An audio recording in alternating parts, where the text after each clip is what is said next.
speculating because he... God has a funny way of showing you lessons. Today it's time to stop singing and start swinging. I just need you to know that I see you and I'm proud of you. I need you to remember that you royal and we proud. He took at least 9 that we know about. And I'm not speculating because he told this to me himself. God has a funny way of showing you lessons. Today it's time to stop singing and start swinging. I just need you to know that I see you and I'm proud of you. I need you to remember that you royal and we proud. He took at least 9 that we know about. And I'm not speculating because he told this to me himself. God has a funny way of showing you lessons. Today it's time to stop singing and start swinging. I just need you to know that I see you and I'm proud of you. I need you to remember that you royal and we proud. He took at least 9 that we know about. And I'm not speculating because he told this to me himself. God has a funny way of showing you lessons. Today it's time to stop singing and start swinging. I just need you to know that I see you and I'm proud of you. I need you to remember that you royal and we proud. He took at least 9 that we know about. And I'm not speculating because he told this to me himself. God has a funny way of showing you lessons. Today it's time to stop singing and start swinging. I just need you to know that I see you and I'm proud of you. I need you to remember that you royal and we proud. He took at least 9 that we know about. And I'm not speculating because he told this to me himself. God has a funny way of showing you lessons. Today it's time to stop singing and start swinging. I just need you to know that I see you and I'm proud of you. I need you to remember that you royal and we proud. He took at least 9 that we know about. And I'm not speculating because he told this to me himself. God has a funny way of showing you lessons. Today it's time to stop singing and start swinging. I just need you to know that I see you and I'm proud of you. I need you to remember that you royal and we proud. He took at least 9 that we know about. And I'm not speculating because he told this to me himself. God has a funny way of showing you lessons. Today it's time to stop singing and start swinging. I just need you to know that I see you and I'm proud of you. I need you to remember that you royal and we proud. He took at least 9 that we know about. And I'm not speculating because he told this to me himself. God has a funny way of showing you lessons. Today it's time to stop singing and start swinging. I just need you to know that I see you and I'm proud of you. I need you to remember that you royal and we proud. He took at least 9 that we know about. And I'm not speculating because he told this to me himself. God has a funny way of showing you lessons. Today it's time to stop singing and start swinging. I just need you you to know that I see you and I'm proud of you. I need you to remember that you royal and we proud. He took at least 9 that we know about. And I'm not speculating because he told this to me himself. God has a funny way of showing you lessons. Today it's time to stop singing and start swinging. I just need you to know that I see you and I'm proud of you. I need you to remember that you royal and we proud. Barbershop Conversations, man. Welcome to the show, man. Welcome to the show. Ooh, this gonna be a fun. Ooh, I can't wait. Ooh, JP, it was JQ. What it do? Keno, Supreme Tax, B&B Boxing. What's up, Rodney? Big homie Coop, man. Benjamin Harrington, Frill, man. Hey, man, I appreciate you, man. Oh, man, I appreciate that. Huh? After? Well, ladies go first. Ladies first. Go ahead, beautiful. You all set? Without further ado, Kennedy, Lenny, Jean, Hawthorne.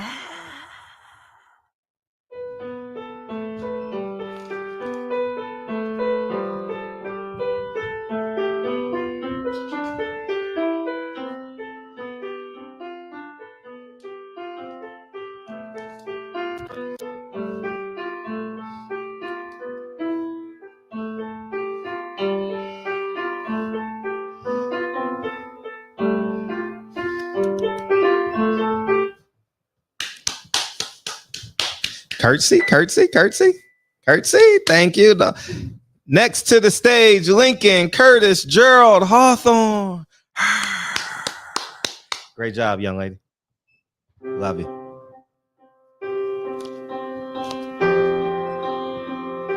Wow.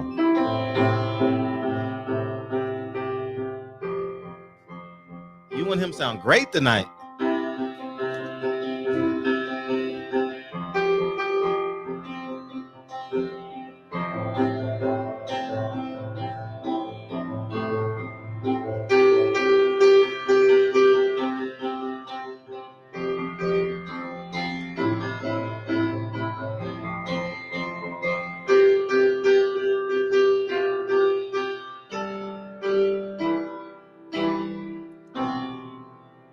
Amazing. Lincoln, Curtis, Gerald, Hawthorne.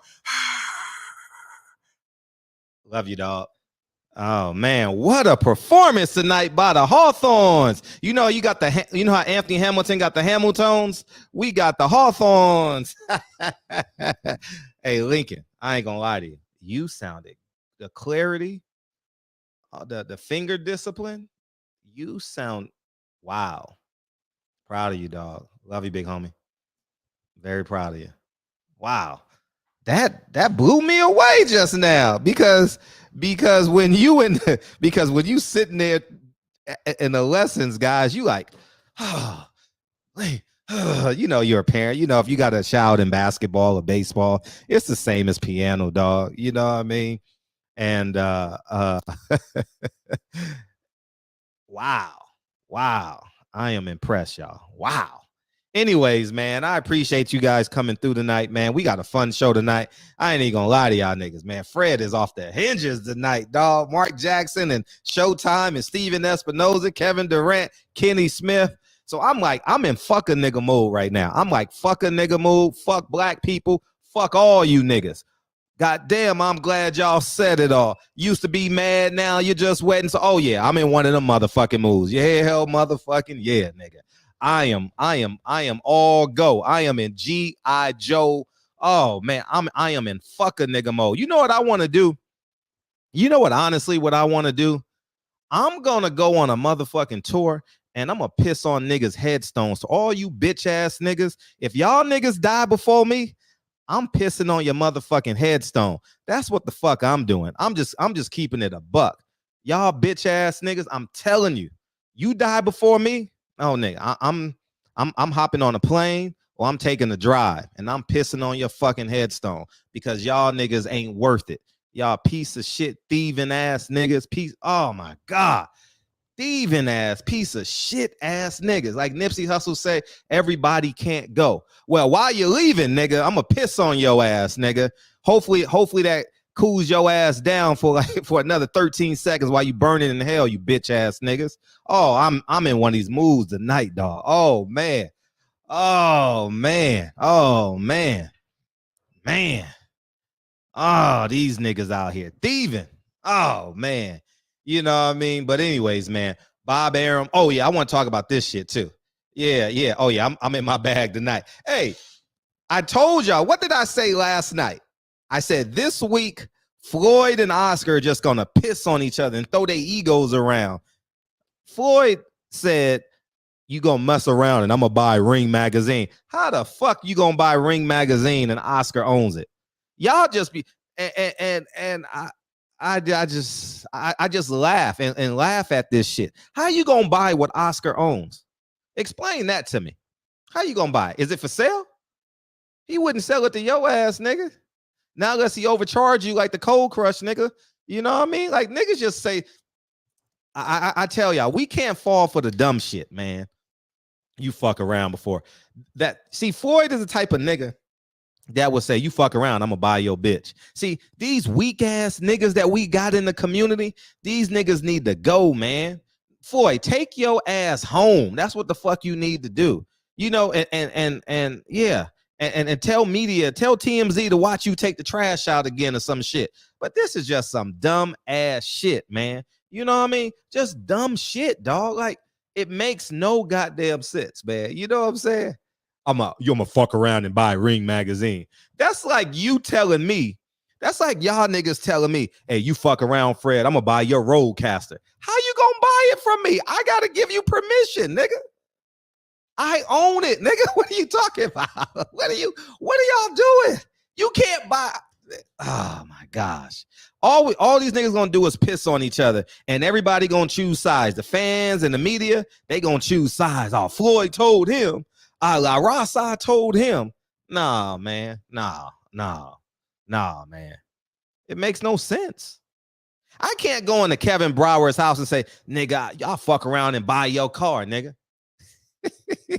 Hey, how about Nathan? Hey, Nate, I'm gonna fuck around and buy your house, nigga. How is that possible? But it sounds good. It sounds good, like saying I'm a real nigga. That shit sounds good. Oh, I'm a real nigga. Yeah, I kill niggas. I beat up niggas 3 times a week, nigga. All I do is knock niggas out, man. I knock more niggas out than I breathe. Oh, yeah, that sounds cool than a motherfucker. Yeah. Boy, motherfuckers just fall for the okie doke and the pump fake and the ring around the rosy and the hopscotch and the double dutch. And niggas just be reporting that shit like it's news. You can't buy nothing if I don't sell it to you. And how the hell you talking shit to the owner? You fuck around and I buy Ring magazine. So that means Oscar has more clout. He owns it. That means you want to give this nigga money?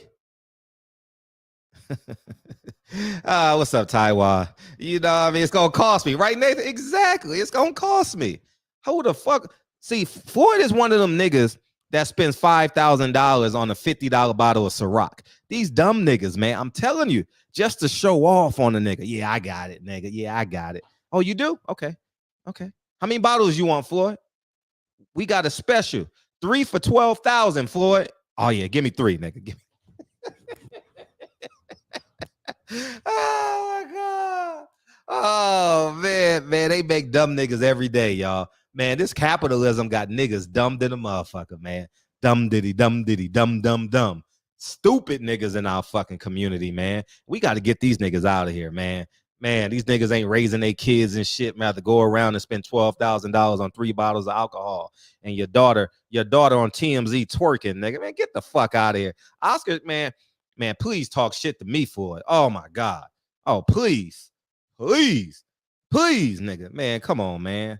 Get these niggas out of here, man. These niggas over here just woofing tickets and the media gonna eat it up because I'm a Floyd Mayweather dick sucker. Oh, he gonna buy it. How the hell? Oscar owns it. Don't Oscar owns Ring magazine? That means Oscar is going to triple charge you and you going to buy it just to post on Instagram. Who won? Oscar won. You paid 3 times what it costs. Man. But that's life in the big city. That's life in the Instagram world. That's life in the cyber world. How many niggas can you shit on a day? How many niggas can you act like you got better lives than? The greatest life in the world. I'm gonna tell you, the greatest life in the world is what we just experienced in the Hawthorne estate, man. 2 beautiful kids playing the piano. For you, it may be your son hitting the line drive over the shortstop, you know what I mean? Or hitting a 3-pointer or in the ballet class. That shit is beautiful. You understand what I'm saying? That's the real shit. And it took me time to get here. So I'm not the guy to say, if you ain't doing it now, well, fuck you. Because I'm 44 years old and I had to travel through some iniquities and some bullshit and some sinning and some playing around and some lying to get to this space. So by no means am I saying you a piece of shit if you're not there, but I'm going to tell you, need to if you listening to me, that means you should be accelerating the shit to get there. You get what I'm saying? And yeah, mine's waking up to your beautiful wife every day. If that's what it is, that's what it is, man. You know what I mean? And that's where we should be, man. You know what I mean? Man, oh my God. Praising absentee fathers, man. Get the fuck out of here, man. I saw something today on Instagram. The lady said Nick is here for hours. Well, that's the last time you gonna see him for the next year. Nick Cannon gave birth. His girl gave birth. Well, shit, in America now, he can give birth. They gave birth to a baby today, and the lady posted, oh, he present for his. This the last time you gonna see him. You gonna have to call his assistant because you gonna need some you gonna need some milk. He needs some milk.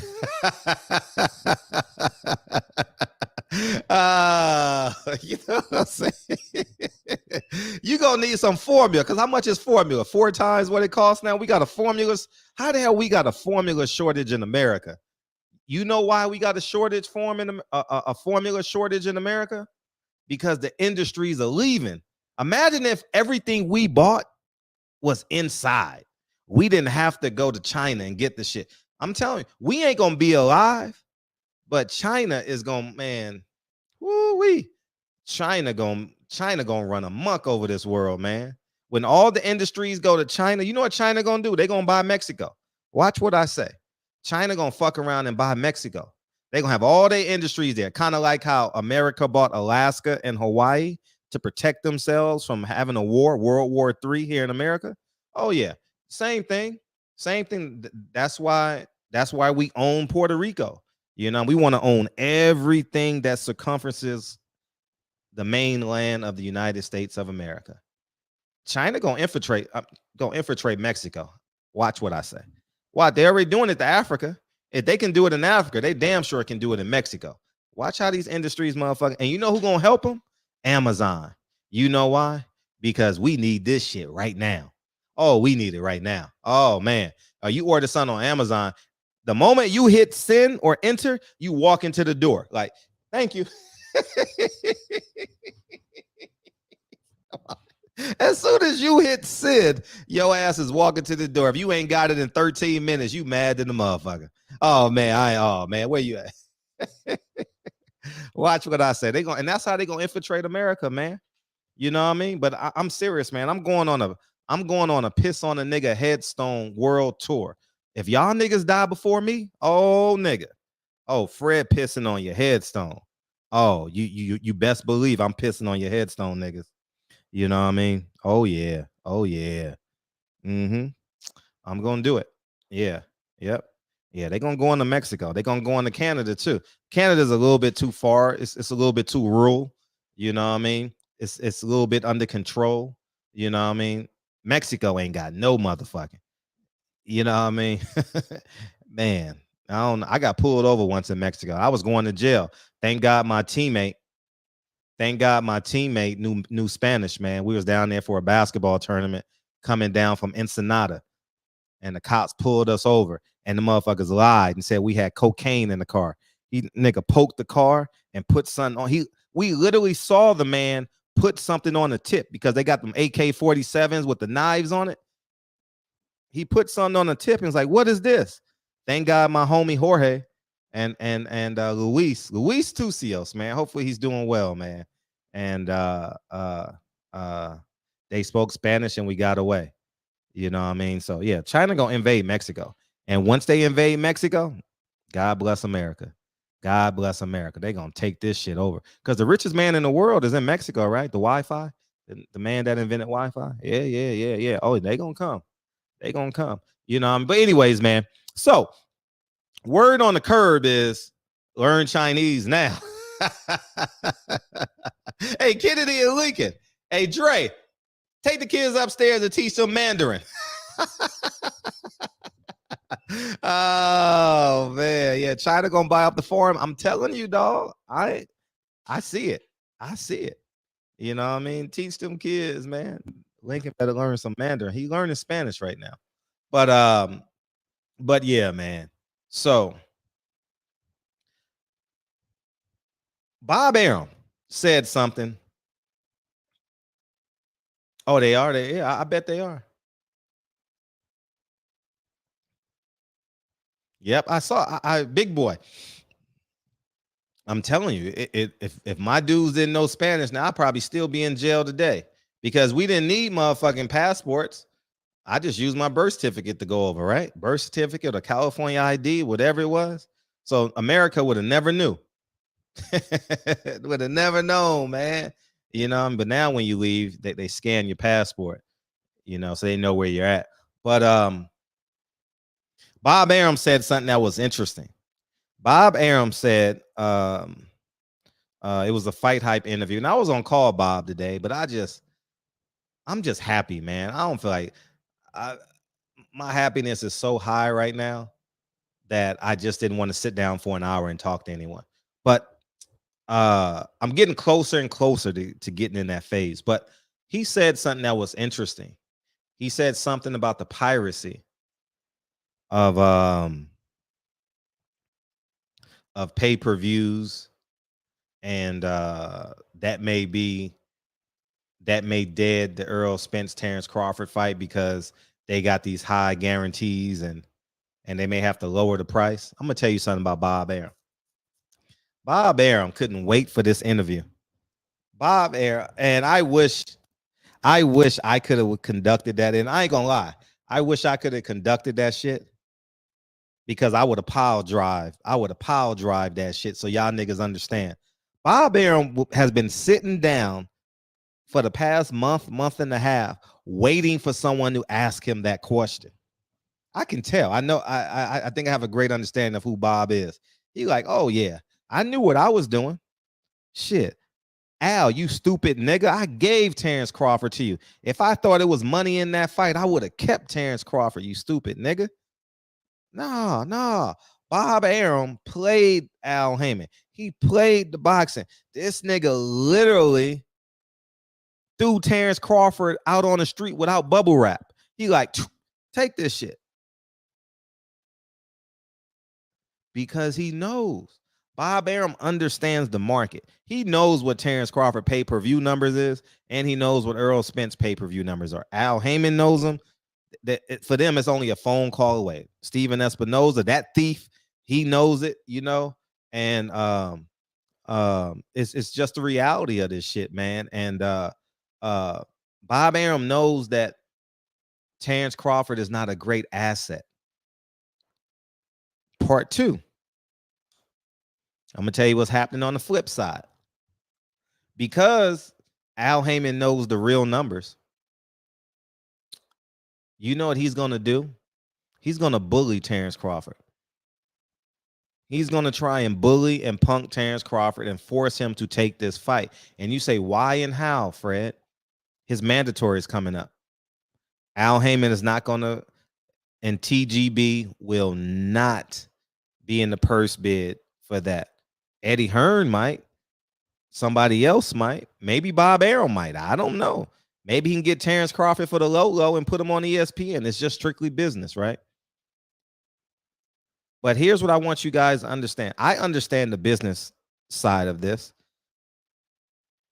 Two things, or a couple.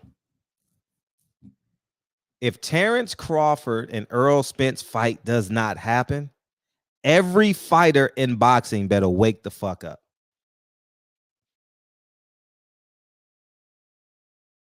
Every fighter better wake the fuck up, because let me tell you something. These contracts with these networks has made promoters ultra lazy. They don't have to promote the product anymore. If the product is already sold, listen. That's why I have Section 8 tenants, many of them, right? Because the money is guaranteed. Can I get $200 more?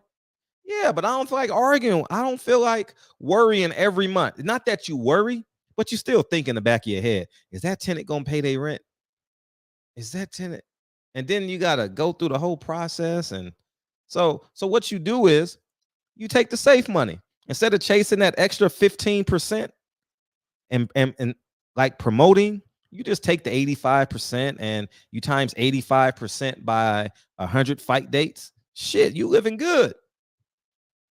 And that's what's happening. Bob Arum doesn't have to promote.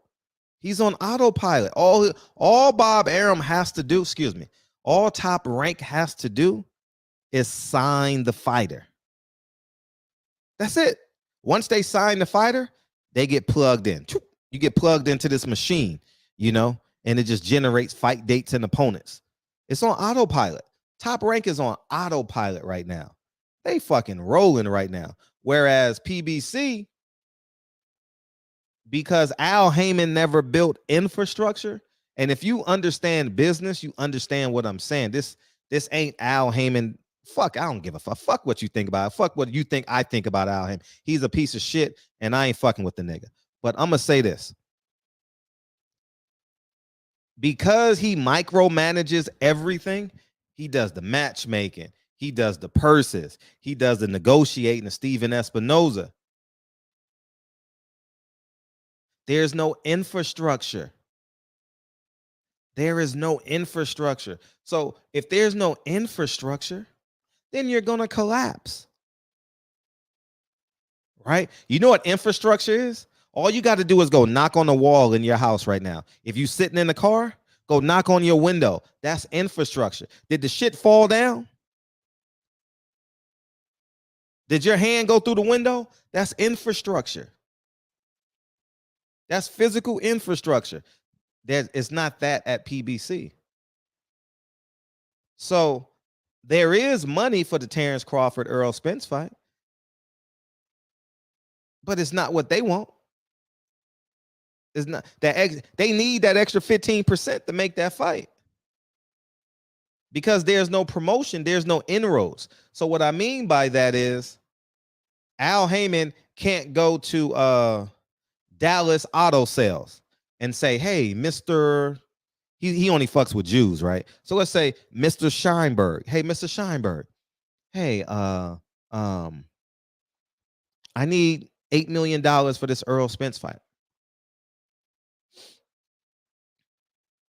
And it's what I got to say. I need $8 million. And then after $8 million, there's an upside on it. And then you go to Mrs. Barron. Hey, Mrs. Barron, I need $13 million. So now because he has the inroad, so he can go get this money. Kind of like how Eddie Hearn goes to Saudi Arabia and gets the money. You know what I mean? Kind of like that. You know what I mean? It's real simple. Real simple. You know what I mean? So because hasn't been any promotion, there's no money to get the Errol Spence and the Terrence Crawford because of these networks. And that's where we're at. Bob Arum set Al up. Bob Arum threw the ball in his court. Like literally, you know how you hand off your 6-month-old baby to grandma before you're about to leave? You know what I mean? You hand her so carefully, but you know you about to go turn up in the club. But you got your 4-month-old baby. You like, oh, I love you so much. Oh, you the most beautiful girl in the world. You so precious. and you at the door with grandma, and you say, yeah, I got 4 bottles. There's 13 diapers in there. She gets hungry like around 2:00. And I thank you for taking care of her. And right before you hand her to grandma, you know what you say? I love you so much. And as soon as you close the door, you skip into your car. And it's Friday night, and you about to go turn up with your girlfriends. You can't fucking wait. That's what Bob Arum did with Terrence Crawford. That's exactly what he did. And that's where we're at. Al got to get that money together, because if the money don't come, it's gonna be a black eye for boxing. It's gonna be a huge black eye for boxing. And if you guys want to beam in, you guys more than welcome to beam in. Let me open up these phone lines. And we'll do it like that. And the phone lines are open. And yeah, man. So that's kind of where we're at with this, man. And Bob Arum, I remember in an interview, Bob Arum says 30% of the pay-per-views comes from ESPN Plus. And so what that means is Bob Arum knows that if you want to have a successful pay-per-view where the guarantees are high, you have to run through me, you know. And he's just sitting back and enjoying, you know. So, but anyway, we got someone that want to beam in. I've never seen you before. Are you real? Are you a real person, Edison? Mr. or Mrs. Robinson? Yeah, go ahead. Yeah, can you hear me, bro? Yeah, okay, I hear you. What's up? Yeah, like I'll be peeping in on your shows sometime, man. I like how you get in. Oh, thank you, dog. But I'm looking at the Terrence Crawford, Earl Spence fight, and I'm like, Jerry Jones, this cat is willing to give the money. He want the money. Well, we don't know that. Maybe Jerry Jones ain't giving the money away. Maybe Jerry Jones is getting it and parking. You get what I'm saying? So yeah. But you're gonna have to give up something to him. You're gonna have to give. No, you don't. Jerry Jones is in a powerful position. No. I mean, you're gonna have to give him something. Oh, sure. And and I think Jerry Jones will put up the money for the fighters, but you're gonna have to give him the gate and concessions. You're gonna have to give up something. I don't think it's that easy. Because Jerry Jones knows the numbers. You understand? Exactly. Like he has experience already. He's done Mikey, Canelo, and Earl. He knows what the real numbers is, so he knows what the risk versus reward is. If that were the case, then Jerry Jones would have went on ESPN or wherever the case. True, because he do a whole lot of talking. Yeah, he would have gladly. And they're in camp right now too, right? They're in Oxnard, California. Yeah, right? yeah, I believe so. Yeah, so he would have came out and someone would have asked him about I'll gladly put up the money for that fight.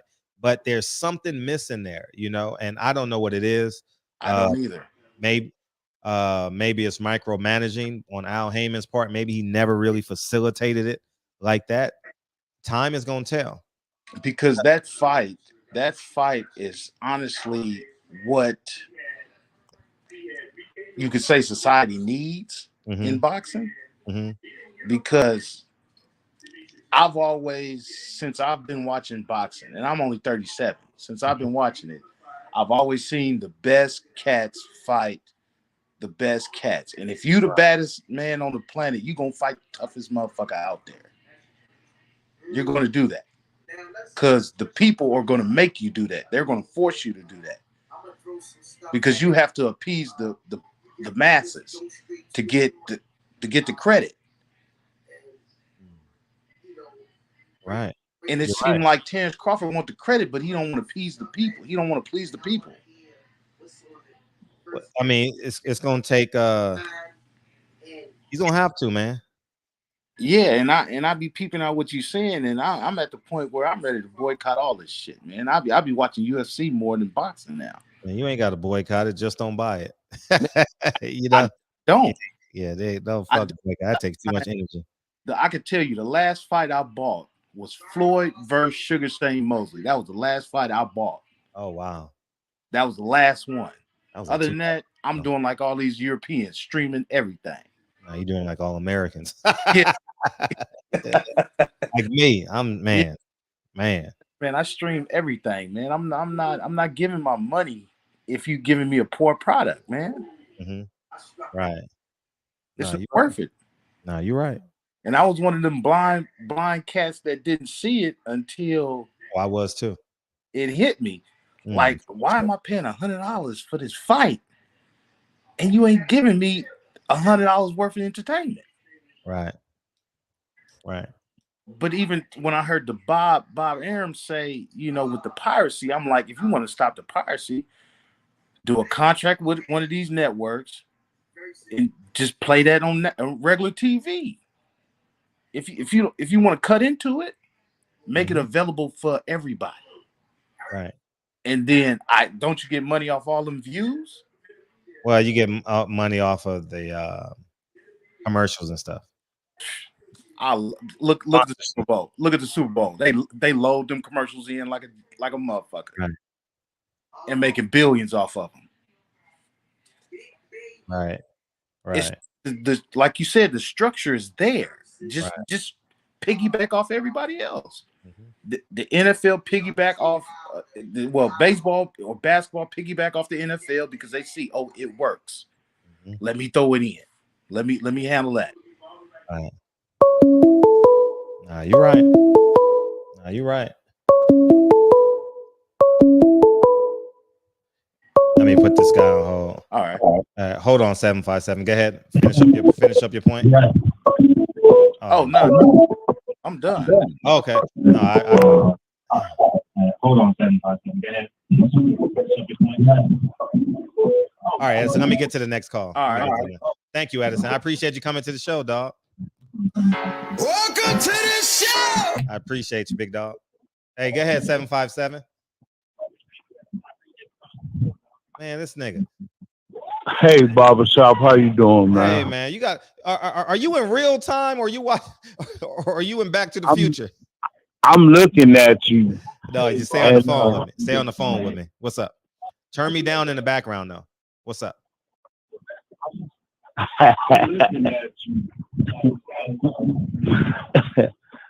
Hey, look.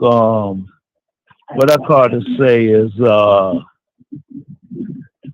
that low enough? Yeah, you good.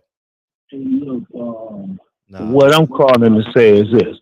Concerning the Earl Spence and Terrence Crawford fight, man, I've been watching and waiting. And Spence being quiet, doing what he always do. And Terrence saying a lot of stuff. Some of it contradictory, some of it is not. But what I'm going to say is whatever he did in those lower weight classes, it ain't going to matter at 147. That ain't going to solidify what he's talking about today. And I'm thinking Earl going to take them eyeballs and break that body down and blah, blah, blah. Seems like he's scared because she ain't giving his all to this thing. And what made me think it is because when he fought Sean Porter, it looked like Sean Porter would say, well, if I couldn't beat him, maybe you can. It looked like a giveaway because I seen Sean way better on his worst days than he was with that guy.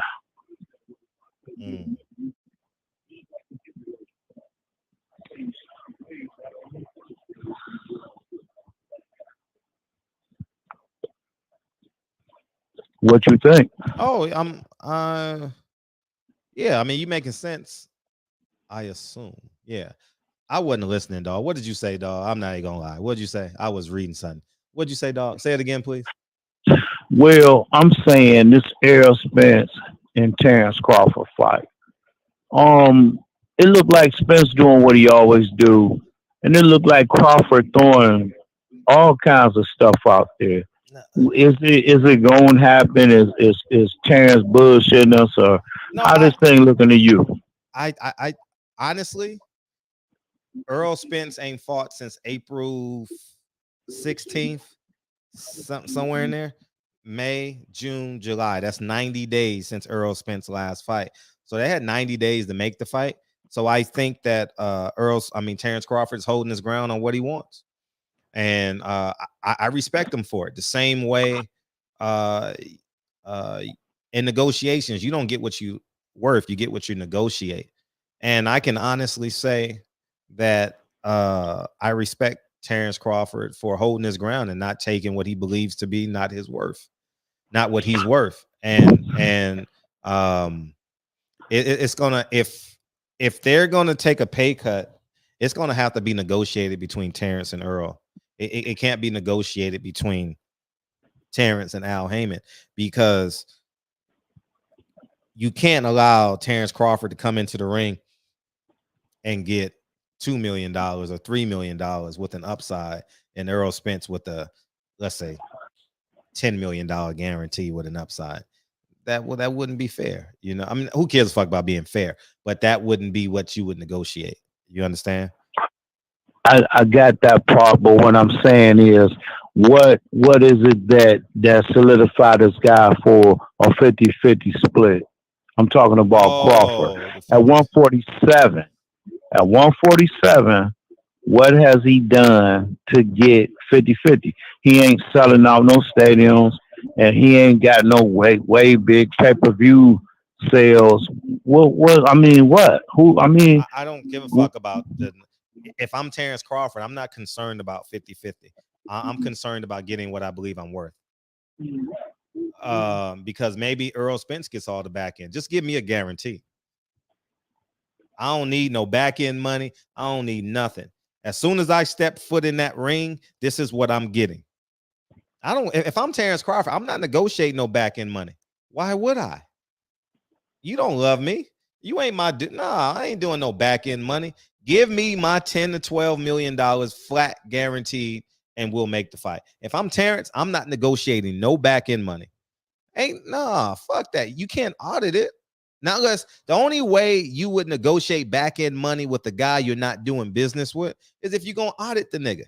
But Terrence ain't gonna audit the dude. He ain't gonna get his money. So, do you think that this is Bud payout? You think he finished after this? No, Bud ain't finished that. Bud is in great shape. He lives a fighter's life. Bud is good. But if Bud win or lose or draw, he's gonna fight again. Okay, so if he loses Spence, he gotta see who? Ennis? Well, if he loses Spence, he ain't got no promoter. So I don't know what happens. I don't know what happens to him because he ain't got no promoter. I mean, he's saying names like Jamel, Charlo. I mean, some of this stuff to me seem like it's out of the blue. No, I think Terrence has a career, but he's gonna have to protect himself in that contract somehow, some way. However, he believes is the most protection for him. You understand? And the reality is, Terrence gotta negotiate. Terrence got to get a professional negotiator, and I don't think he's getting retirement money for this Earl Spence fight. I think it's worthy of it. The fight itself is worthy of it, but I don't think they have the public appeal to get that retirement money. So, with it being what it is the contracts? Do you know whether or not the contract is signed? Is this fight solidified right now? I know it's not. It's not? I know. I spoke to someone today. I know it's not. Do you think it's more than just smoke and mirrors, or you think that's all we're getting out of it? No, I think we'll get the fight. I'm because no fighter can go anywhere. Earl don't like Keith Thurman, don't want to fight him. Earl maybe got last fight at 47. You can see Earl is literally doing his best to stay in. You can look at Earl, look at Terrence, and you could tell that they're doing their best to stay in shape to prepare for this fight. No one's blown up in weight. They still got their abs. They face still look lean. So you can tell that they're in preparation for this fight. I think that they'll be just fine. They just need 60 days for them, they need 60 days because they're already in decent shape. Both of them, actually. Yeah, they look good. I've been watching them, paying attention. I just don't think that what he at 147, he really ain't showing us much. And how he got the WBA, I think it was, the WBO, excuse me. I think that was a giveaway right there. And fighting Kell Brook and all those guys who've been fighting at 147, I don't think that's enough to solidify him to be in a position to where he can call the shots that he's trying to call. What he did in the lower weight classes, he did there, but 147 is a whole nother animal. Right.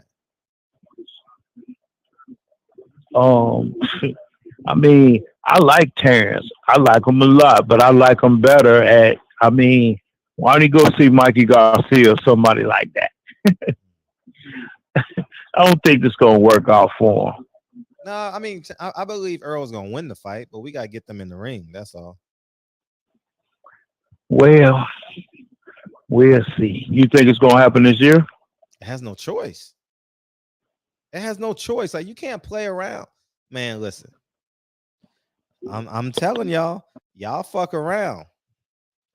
Y'all, if boxing fuck around and blow this fight, watch what happens. Well, I'm gonna buy it. I buy all of Spence fight. I've been watching Spence since long as I could remember. My son would be like, "Man, you've been watching Spence since I was a kid." And Terrence, I do like Terrence. I'm not gonna say I don't, but looking at the two boxers, I see a guy that's fighting.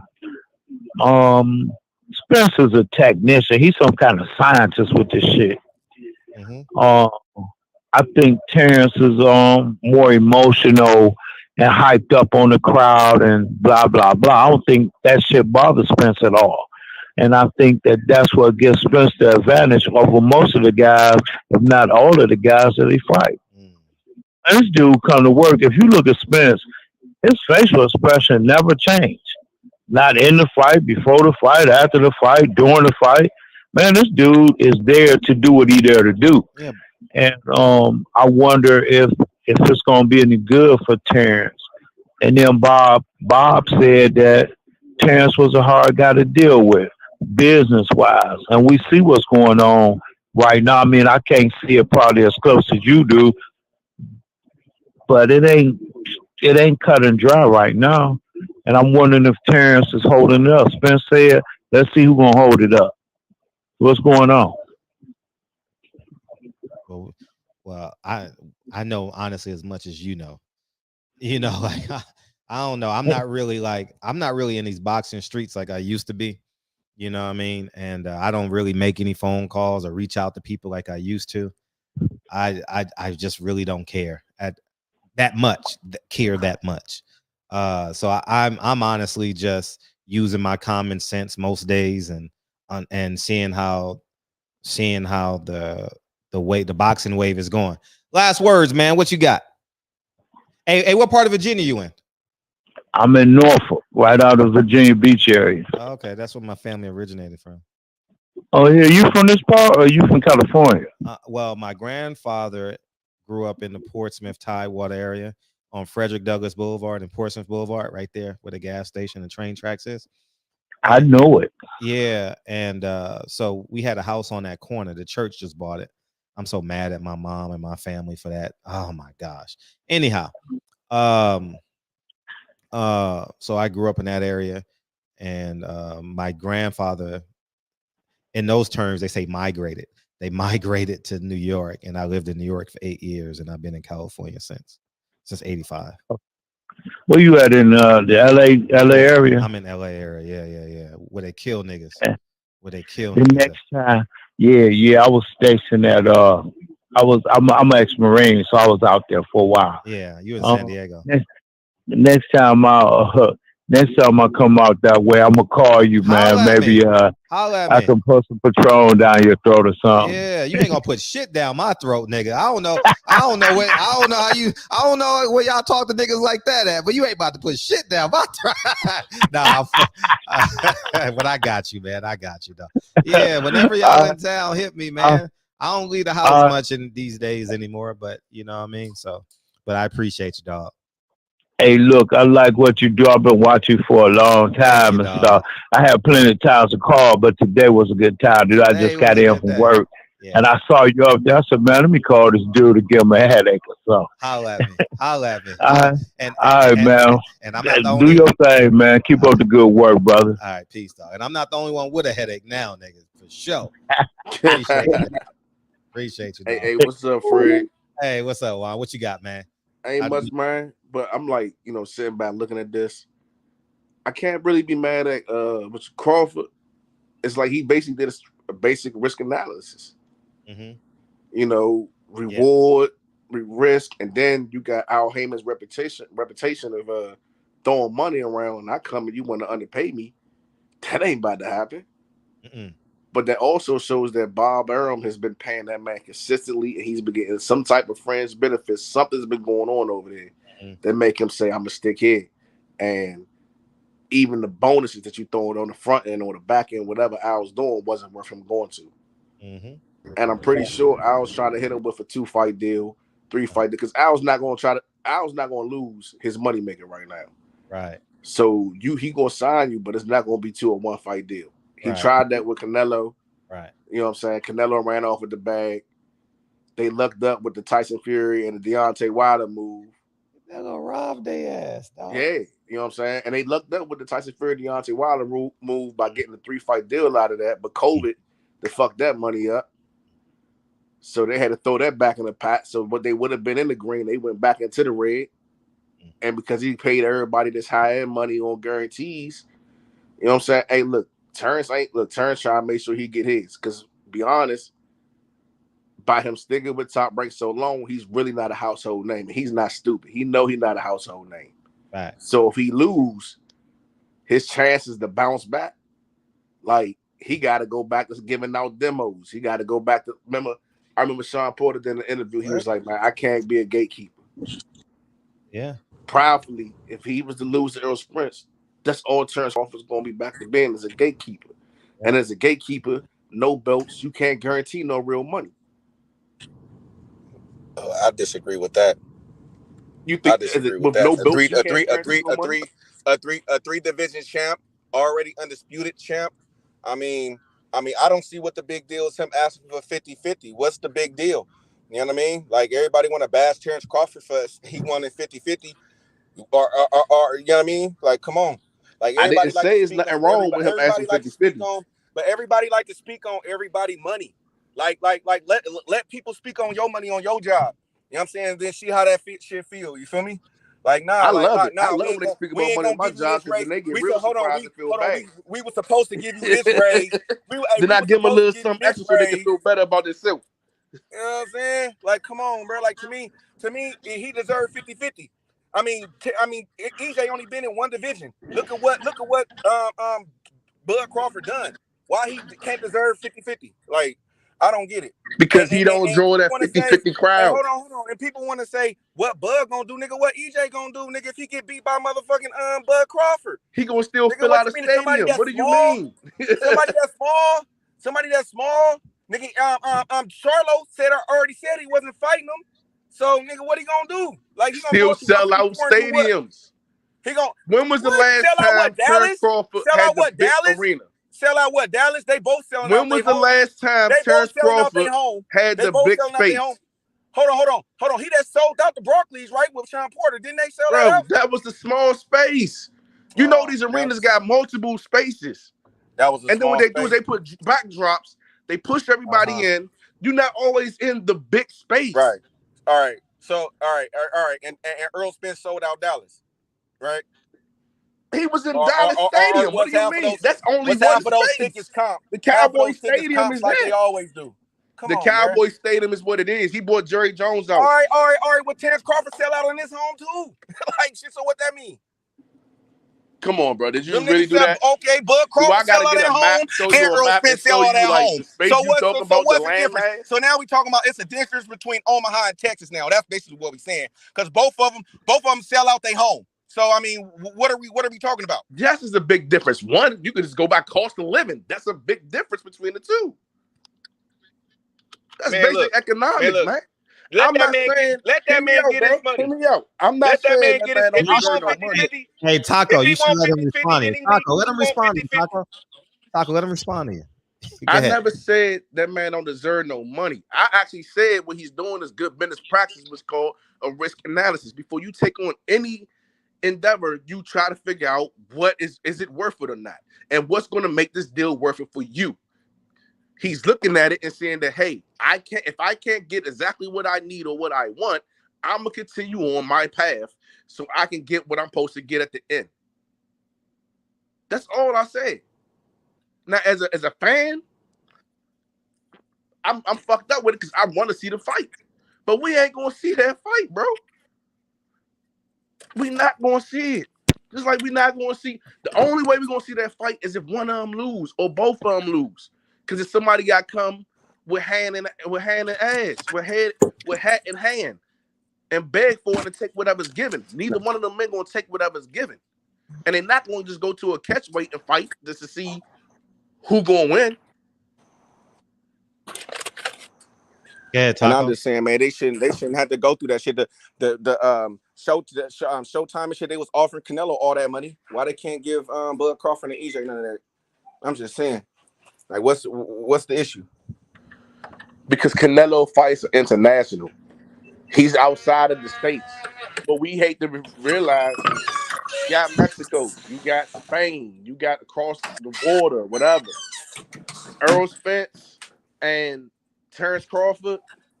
Earl Spence alone isn't going to carry this fight across the pond. It is going to carry this fight into Mexico. He's going to need somebody that's going to give him a matching star power. And not even hate to say it, but the truth is Terrence Crawford don't match his star power.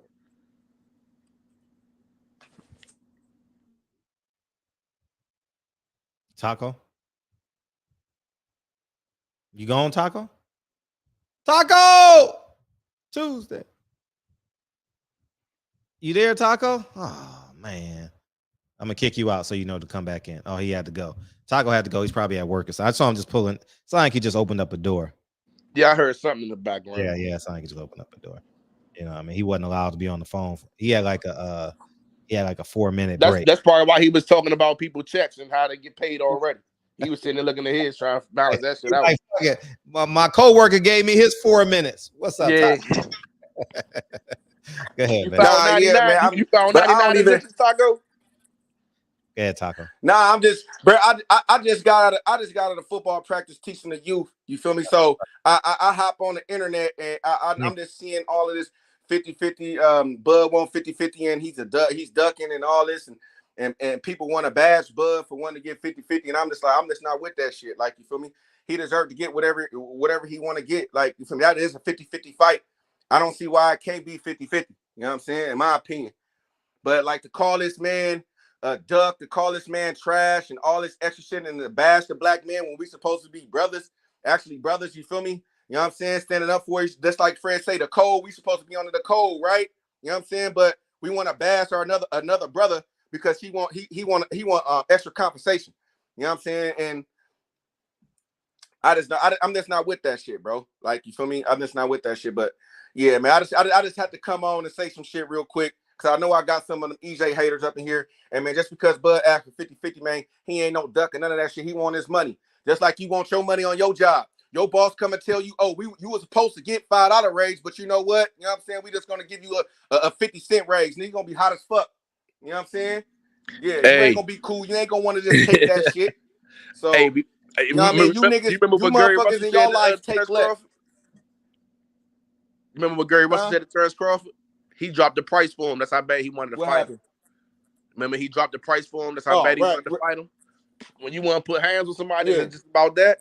It don't matter the feed. You're going to do what you're going to do. So I'm not saying he ducking. You got to get paid. But I'm not saying you got to get paid. He not pushing for it. He looking at it as a business decision. This fight is strictly a business move for him, man. We can't be Who, emotional Terrence Crawford? about some stuff that this man ain't, that nobody else emotional about, bro. If they not Who, emotional Terrence about it, Crawford? how can we be emotional? That's their paper. That's their What business. you That's talking their about? face. Oh yeah. That's what I'm saying. I mean, why'd you mad? Because he want to get money, bro. That's what they in this game for, is to make money, bro. Not just to give us big fights, but to give us. I want both of them niggas to get paid. You know what I'm saying? The most money that they can. You know what I mean? Both of them. So I mean, if Terrence Crawford want 50-50 Showtime, give it to him. Al Heyman, give it to him. Y'all's finna give Canelo the money. So why? So give him the money. Make the fight. To me, it's a promotion. It's on Bob Arum and Showtime. I mean, not Bob Arum. Sorry, Al Heyman and Showtime. Them niggas need to put the money up and make that fight. You know what I'm saying? Like, let's go. Now, I mean, we shouldn't have. It's the fight should have been already made. There's no size of the streets, no Bob Arum in the way. They all seeing 100% of the money. So I mean, what is the issue? Make the fight. But that's all I gotta say, man. I just wanted to come over here and rep for Bud, man. Let the niggas know, man. Just because a nigga asked for 50-50 doesn't mean he a duck. You know what I'm saying? Y'all niggas need to get that shit out of y'all head. Y'all crazy. Tell your job you want your raise. Matter of fact, I want my raise back for your job then where you work at. You know what I'm saying? How about that? You know what I mean? It's about people, what people should take. You know what I mean? And they should be happy with taking this. And they should be happy with taking that. You know what I mean? That's where you probably at, where you at right now in your life. That's why a lot of y'all probably haven't been able to buy your own house or do other shit. Cause y'all, you know what I mean? But let me get off, bro. Go ahead, Fred. Y'all do y'all thing, man. I appreciate it, Taco. We got a caller. What's up, man? 831. What's up? What's up? What's going on, Fred? Hey, how you feeling, man? How you feeling, Mr. Fuller? Everything good? I'm feeling good. Feeling good, man. Feeling good. Yeah, I heard you. Heard the conversation. I think one of the aspects that we're not really thinking about is the fact that the money at the level that both the fighters want and deserve is probably not going to be there. And I heard the brother talking about how he wanted both of them to get paid. Well, one of the things that you have to do is stop streaming these fights, stop stealing the fight. You know, I'm not saying he does that, but a lot of folks who are fans who want to see the fight, they don't pay for it, and so they cut the fighters' money out doing that a lot. And then the people who have to put the money up, they also understand that that's a dynamic that goes on. And then you have to realize the environment that we live in is a very racially polarized environment that we live in the United States. And very rarely are you going to see a white public who owns 95% of the wealth in the country support two black fighters on a level that they would really deserve to be supported and generate the type of money that both of them deserve to make. So I would even look at advertising the fight on the international level, like advertising just like Ali did when he fought George Foreman. Find a country on that continent, or even in the Middle East, that will support a fight like that. I think the English, the folks in England, they're more pure boxing fans. They may be able to get over the color line and support those two brothers fighting. But for the most part, in America, the vast majority of their fans will be from brown and black communities, and it just so happens that a lot of these communities, those two communities, don't have a lot of wealth in this country, and a lot of people who are boxing fans within those communities won't support the fight financially, but will stream the fight, or in fact steal the fight. I call it stealing, because that's what I see it. If you're getting something that costs a certain amount of money, and you're not paying for it, then you're stealing. So that's my opinion. I mean, each his own. But the bottom line is, if you want the brothers to get paid, pay for the fight. And the fact is, a lot of folks in the community don't pay for the fight. So I think that if they want to get the money, they may have to go advertise it on an international level. Go back where you got, billions of black people living on the same continent, and there's money there. I don't know how. Obviously the continent is extremely colonized at this point, but I mean, there may be some money there that would allow them to reap the benefits they should the financial benefits they should from this fight. What do you think? Yeah, I first I will say I don't think just black people stream the fight. I think everybody streams the fight, and I think that people will buy the fight when there's confidence. I don't think that there's confidence in the marketplace with the fans. There's no trust. Fights aren't delivered when they're overdated, they're stale. And so I think that plays a huge part, because when you look at the UFC schedule, they're just pumping them out. And yeah, UFC is a white sport. It's the UFC is supported mostly by. But so is America. boxing. Boxing is supported by white men, and so when you look at it from that standpoint, white people play black men. LeBron James got $1 billion from Nike. Deontay Wilder made $20 million a fight. Mike Tyson made $450 million. Yeah, Floyd made $1 billion. So the white people are willing to pay black athletes. I don't think that's the play. I think it's more on the lines of you have two middle of the road assets, Earl Spence being bigger than the medium, Terrence Crawford being a medium, and their fighting styles don't match their worth for this fight. And I think that's the bigger issue where we're at. I don't think no white man is unwilling to pay him with a huge profit margin. I don't think the margins are big, but I think that the men in suits are going to have to cut their profits to make this fight. What I'm talking about is not a particular person or people who have money to make money. I'm talking about the general populace. I'm talking about the general environment that exists in America today, which is very racially polarized. Okay. I mean, what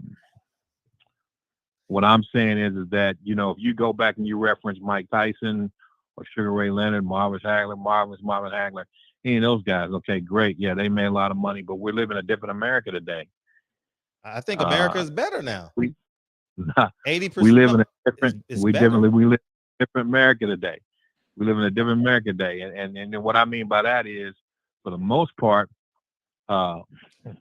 black manhood and black masculinity is enemy number one.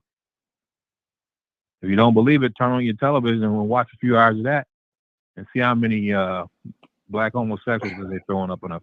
I'm not. That don't stop the fight. That don't stop the fight, though.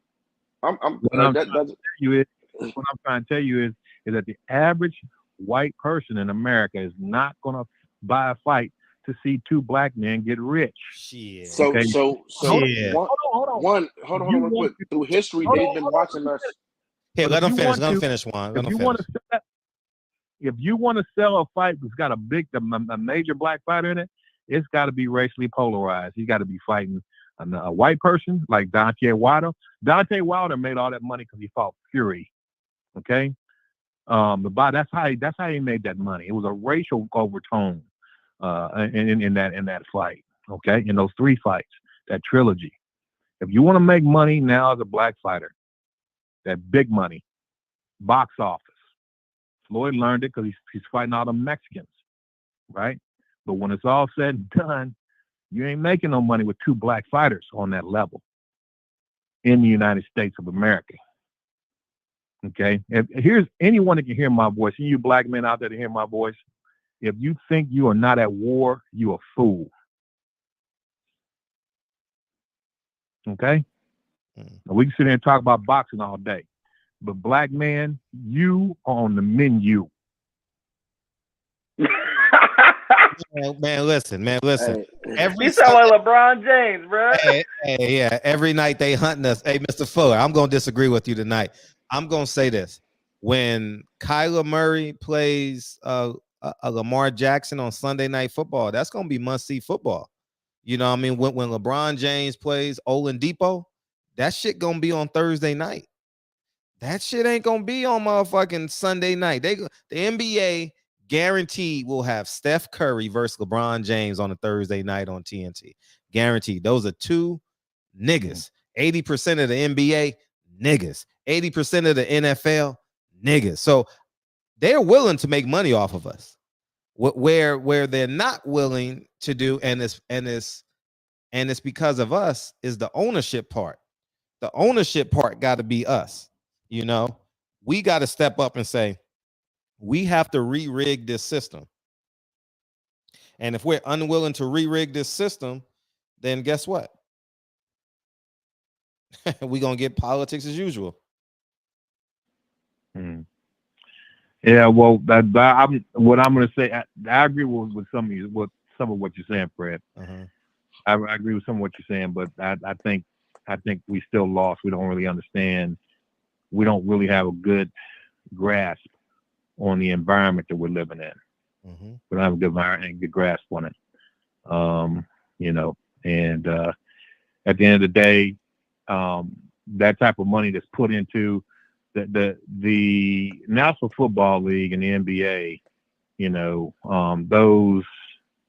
the advertising money that gets put behind those teams and those organizations, you know, second to none. And of course, the talent that they have. Well, you can say the same thing about Al Heyman. Same thing with boxing, but as far as the talent is concerned, but the amount of advertising promotion that goes behind these fighters, these black fighters, you know, they don't get that type. When you talk about Al Heyman, but when Bob Arum had Terrence is the best fighter in the world, man. I mean, Terrence should be a household name. And you walk down the street, you probably, if you ask 10 people, 10 of them won't even know who he is. Well, AJ got $40 million, man, from an Arab. So, and a white man. He went from white man to Arab. You know what I mean? Man, like, shit. That's why Bob does that with everybody. Bob does that with everybody. De La Hoya had a problem with the way it's being promoted. Pacquiao had a problem with the way it's being promoted. Once they hit a certain point in their career, it's not just because, oh, you black, I'm not going to promote you. That's crazy. Bob is AJ when he's promoted over in UK. That's what I'm saying. I think the fight would sell in the UK.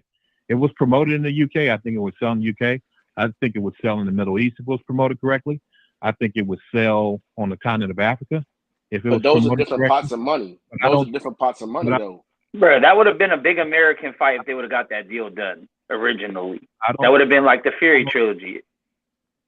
Yeah, but y'all understand there's different pots of money. You got a pot for the European fighters, you got a pot for the black fighters, and a pot for the Latin American fighters, for the Mexicans, whatever you want to call them.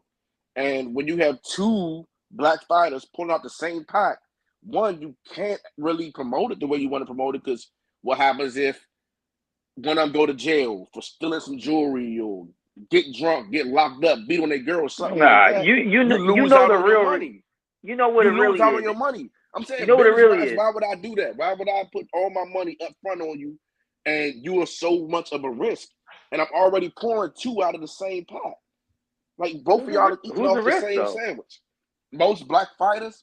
Come on, man. Come on. Like who? Give me three. Just give me three. AB. Javante okay, Davis. One. No. Maybe. His case is still pending. He ain't gone to jail yet. So, Earl? I guess maybe the car accident shit. Maybe. But that's what I'm saying. Like, you put this money out to say, okay, I'm gonna get this fighter. We're gonna have this fight. You go put him on this world tour and everything. A lot of our fighters, they're not holding it down and doing everything they need to do. It's being professional with it. Even with the Charlos, it's always something with us. But that's fighters in general. Fury over here doing PEDs. Benavidez doing coke. You got when these motherfuckers get money and they ain't have money before. It don't matter what race you are, bro. Motherfuckers don't know what the fuck you're right. But the accountability factor is different for us because you get caught doing coke down there in Mexico, it's gonna be, oh, he just did coke in Mexico. You know what I'm saying? Getting a taco. Fury get caught over there, white man, and over there, you know what I'm saying, beating his wife or doing coke or drinking and binging. He just turning up having a good time. But here in America, you get angry because somebody swiped your card wrong. Now you're a villain. So we kind of some of our fighters kind of did it to ourselves. What about old boy that got caught for like 4 domestic violences? He was black. He still got a big fight. No one gave a fuck about him. He wasn't villainized at all. Who? Brown was a dude who fought beater you. He got beat up. Fight before last. And his purse probably wasn't nothing. They probably didn't advertise much. You talking He about still had a purse though. That's the point. He was still able to fight. Marcus Brown. Marcus Brown. 4 domestic violences, and if you read the stories on some of the shit he did, he should not have a boxing license. Much less fuck his purse, what his purse was. He shouldn't even be in the ring with some of the shit he did. But you know the guarantee when you guarantee these fighters is money, you got to pay them up front, so they go to jail. Now you stuck paying them this money, and you can't recoup. You gonna throw a couple mil away? Man, I think with Al Heyman involved, the fight should be made. That's just where I stand, man. And I fell off that Hotep brain. I fell off that Hotep lane. I told you guys in 2019, and I realized Al Heyman is a part of this motherfucking system. Al Heyman got to go into his bag, pull out some money, and make the fight. That's it. It's I don't know. I don't know why you blocked. I never blocked you. But the point I want to make is it's in Al Heyman's hands. He got the whole world in his hands, and that's all we got to do, man. And now Al Heyman should be on the clock. Every media member, if you got any type of balls, if you got any type of kahunas, if you got any level of integrity, hold Al Heyman accountable, man. Because guess what I did? When Bob Arum fucked up, Fred was on his ass.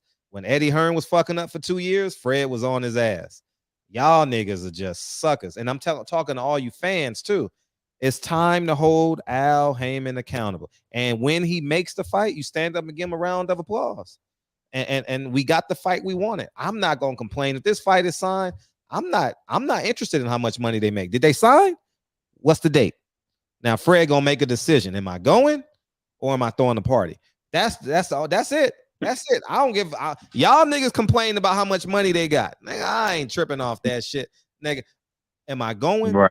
And that's it. That's all I care about. So the clock should be on Al Heyman. That's it. And I think that's where it should remain, because guess what we were saying? Oh, he should sign with, because we know Bob Arum has a cap on what he wants to pay. That's it. He's not going into his coffers. He's not going out for outside investors. He ain't doing none of that shit anymore. If he has a fighter, he's gonna call his allies, who is now Frank Warren and Lou DiBella. You got anything you want to put on this? No, you don't? Okay. ESPN, how much you give me? 3 million? Well, shit, Shakur. ESPN is giving me 3 million. I'm gonna give you 1.3 and give your opponent 500,000, and we're gonna build an undercard. And I'm gonna get my 20% off of your 1.1 million. That's how we going. And we learned all of this when went over to Dubai. No, the crazy dude. The dude that's gonna go AWOL in a little while. What's his name? The fighter. The dad that's a cokehead. What's his name? His father's Teofimo? Yeah, Teofimo. Yeah. When Teofimo signed with Triller, we realized Bob only takes 20%. We thought he took more. I was shocked when he took 20%. I was actually like, Bob is kind of fair. You know, you build up a fighter and you get him to the point of money. Shit, because Bob just started making money on him after COVID. He didn't make no money on COVID because it wasn't no gate when he fought Loma. You know what I mean? So I think that's where we're at, man. Everybody start pointing the finger at Al, Terrence, and Earl. Make the fight. And that is more on Al right now, because I think they want to pigeonhole Terrence Crawford. And I think Terrence Crawford should hold his ground. Hey, Fred. Yes. What's up, Fred? What's up? What's up, Nate? What you got? Yeah, man. Look, I'm gonna just pass on what my significant other said. Look, Terrence Crawford, you know, of course he should stand his ground. But let's be honest, he was on a Porterway podcast, and he admitted that he didn't want to go to Texas. Mm-hmm. Now get this. Do you believe if Crawford would say, "Yeah, I'll fight in Texas. Yeah, I'll knock his ass out in front of his family, his friends, his fans. Of course, I'm a badass motherfucker." Do you think the fight would get done because they would have an immediate sight feed from Jerry Jones? Fight can't happen in Texas. Why is that? It's not enough money there. Like, you get 40,000 people and you get $5 million. Deontay Wilder and did 16 million with 16,000 people. 16 million, right? The gate. Right. Yeah, so the money, it ain't the same. So that fight has to be in Vegas. They got to maximize their profit margins. Stupid people like me will spend $500 for nosebleeds, and do they magic. You know what I mean? Like, yeah, you see what I'm saying? So I paid for Earl Spence fight. I paid for, and I ain't even go. I had 4 tickets and didn't even go. I paid $200 and some a ticket, right? Whatever it was, I paid it, and I didn't go when he pulled out. I was so mad, I wasn't even gonna give the tickets away. I said, I'm not letting it, So one more thing. I shouldn't say mad. Do you think if this fight don't happen, it's definitely on Al, right? But can't Earl Spence just tell Al, look, man, look, just give him what he wants? No. I think Earl needs to hold his ground, and I think that's when you go from a boy to a man. You understand? When you're not willing to take less than what you're worth. It's not the age. It's like, oh, are you gonna disrespect? No, I'm a man. I'm gonna get this on my own. So I think no, Earl needs to get what he wants, what he deserves. Earl has fought every step of the way and has stuck to the Al Heyman plan. Now, finally, you're not gonna pay me for being obedient? Nah, fuck you. And I don't know if they're going through this. Maybe Al and Earl have already agreed. But I'm gonna tell you one thing: if you said, "Hey, Earl, we're gonna get the Terrence Crawford, but we're gonna do it this way," okay, I'm with you, Al. Now we here. Pay me, nigga. Pay me. Nah, and Earl should stand his ground on what he wants. Terrence should stand his ground on what he wants. And guess what? Steven Espinoza got a pipe down. Al Heyman got a pipe down. TGB got a pipe down, and everyone else involved got a pipe down.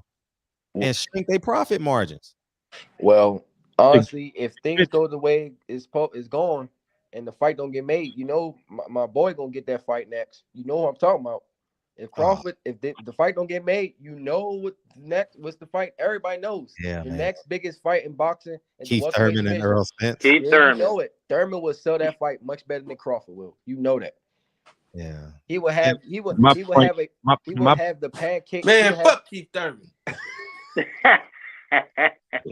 Hey, Mr. Fuller, you want to respond? Go ahead, Mr. Fuller. My point is they may have to go overseas. And man, they ain't going overseas, man. Why don't they go overseas? Promote it. Because both Earl and Terrence have fought and won titles in the UK. So they're known over there. You may need to promote the fight over there and in order for them to get the purses that they want. They ain't going. They have to be an international promotion of the fight. Because I don't see them, based on the average economic status of Black people in this country, and also the racial climate in this country, I don't see them having the type of money or making the type of money that they want to make or they deserve to make just by trying to sell the fight in the United States. Well, I mean, that's definitely an option, but it's not a realistic option. But I get what you're saying, though. Kyle, you're busy. Who hasn't responded? Nate, you want to? Kyle, you want to respond? Yo, I like Mike. I would appreciate it. Damn, your name Kyle now, man. God damn. He said you was busy. You went on mute, motherfucking shit. Yeah. Go ahead, Matt. Go for it. Y'all go for it, Kyle. I'm just talking shit. You know how I feel, because you know how I feel about this shit, man. I don't even like talking about these fucking fantasy fights, man. Sick of what's your energy, bro? So you cut Max off just to say that? God damn, you damn right. Shit. Hey, listen. Fuck Max and Al Heyman. Yeah. Man. Yeah. I'm gonna see you in a couple weeks, Kyle. Hey, go ahead, Max. No, I was just saying, like, I would love to shadow Mike for a day because when I leave my house, I don't know what this fucking racial climate shit is, bro. Like, I don't know where you live. If you live, I don't know what year you live in or any of that shit. But like when I walk outside, I don't be scared of no type of race or worrying about an interaction with a race other than these Mexicans driving on the road because they fucking suck and don't use turns and those. But other than that shit, I don't know, bro. And I don't think that has nothing to do with the fight. As far as selling money, as far as what Bob said earlier about stealing fights, look, you say I'm a streamer, but I'm not the only one. You feel me? I'm going to keep streaming because these motherfuckers make these fights hard to fucking purchase. I remember my whole life growing up, you go to your fucking TV guide, you press one button, that shit gets billed to your fucking bill.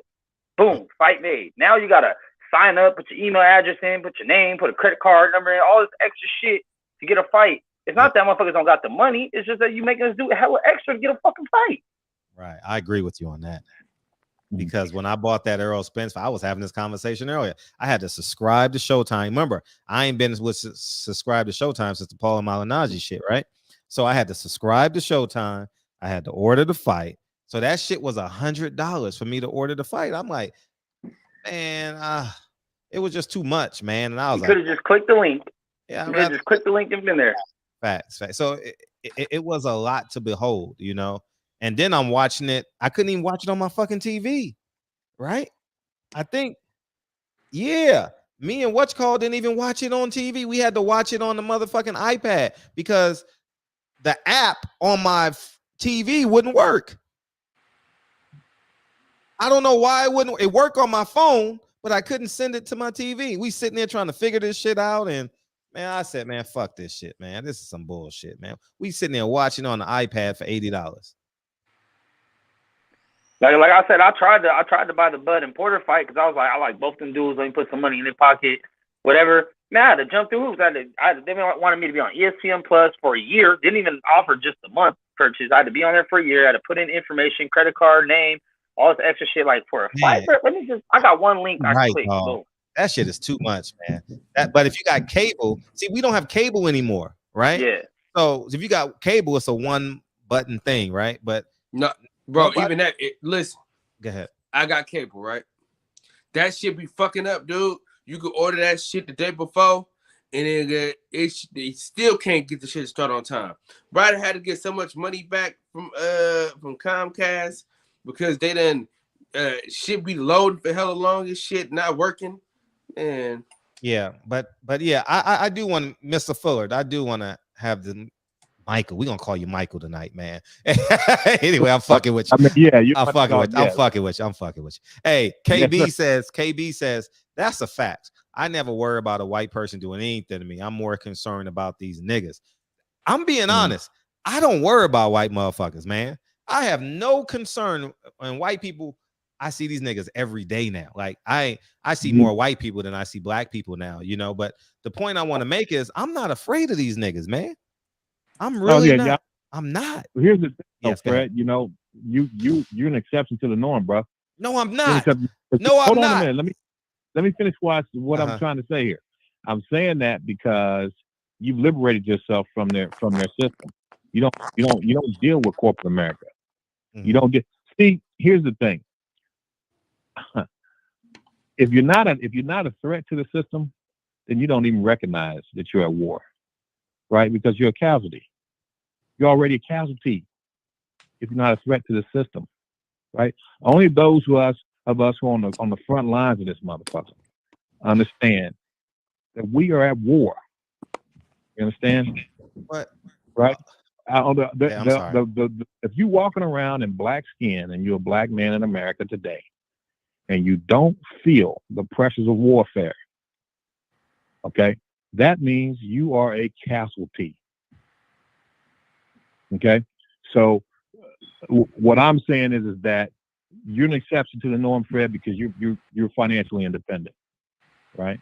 But those of us who deal, and this is not a war based on. I mean, obviously, when you see it, it's a physical thing, right? Mass incarceration, police murders, we killing each other in the streets. Because we're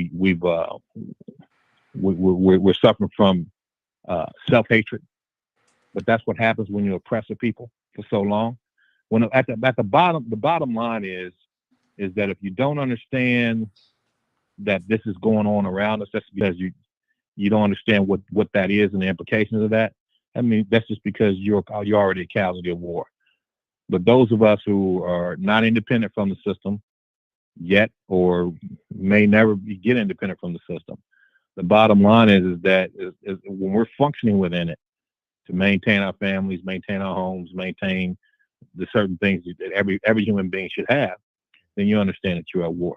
Yeah. You understand, right? But if you locked in the ghettos, right, where black people just killing each other in the street, selling drugs to each other, but see, it wasn't like that. I grew up in the hood. It wasn't like that when I grew up. When I grew up, I left the hood at 17 years old and joined the military. But before that, the crack epidemic didn't actually hit the hood until maybe 2 or 3 years after I left in the late 80s. But the bottom line is not everyone's gonna understand what I'm saying. I'm not gonna try to push you to understand it. I understand what you're saying. If you don't understand, if you are a black man and you don't understand that you're at war, that only means that you're a casualty of war. That's all. Man, listen. So what? You live a stressful life. I can't leave my house. Hey, D Pat, we talked about that last night. D Patton. I mean, I can't leave my house like I am a victim. No, like I've never I don't leave my house and be like, oh shit, I'm black. Oh shit, I'm black. Well, no, you know what I do, nigga? You know what I do? I park backwards when I go to the hood, nigga. I back my fucking car in when I go to the hood. And I make sure I can see every motherfucking thing. I make sure I don't sit in my car because niggas are gonna come. And when I'm talking about niggas, these dumbass Mexicans, these dumbass black people. You know what I mean? I'm keeping it a buck. I don't worry about never in my life. Never in my life. Get him, Fred. Get him. Nah.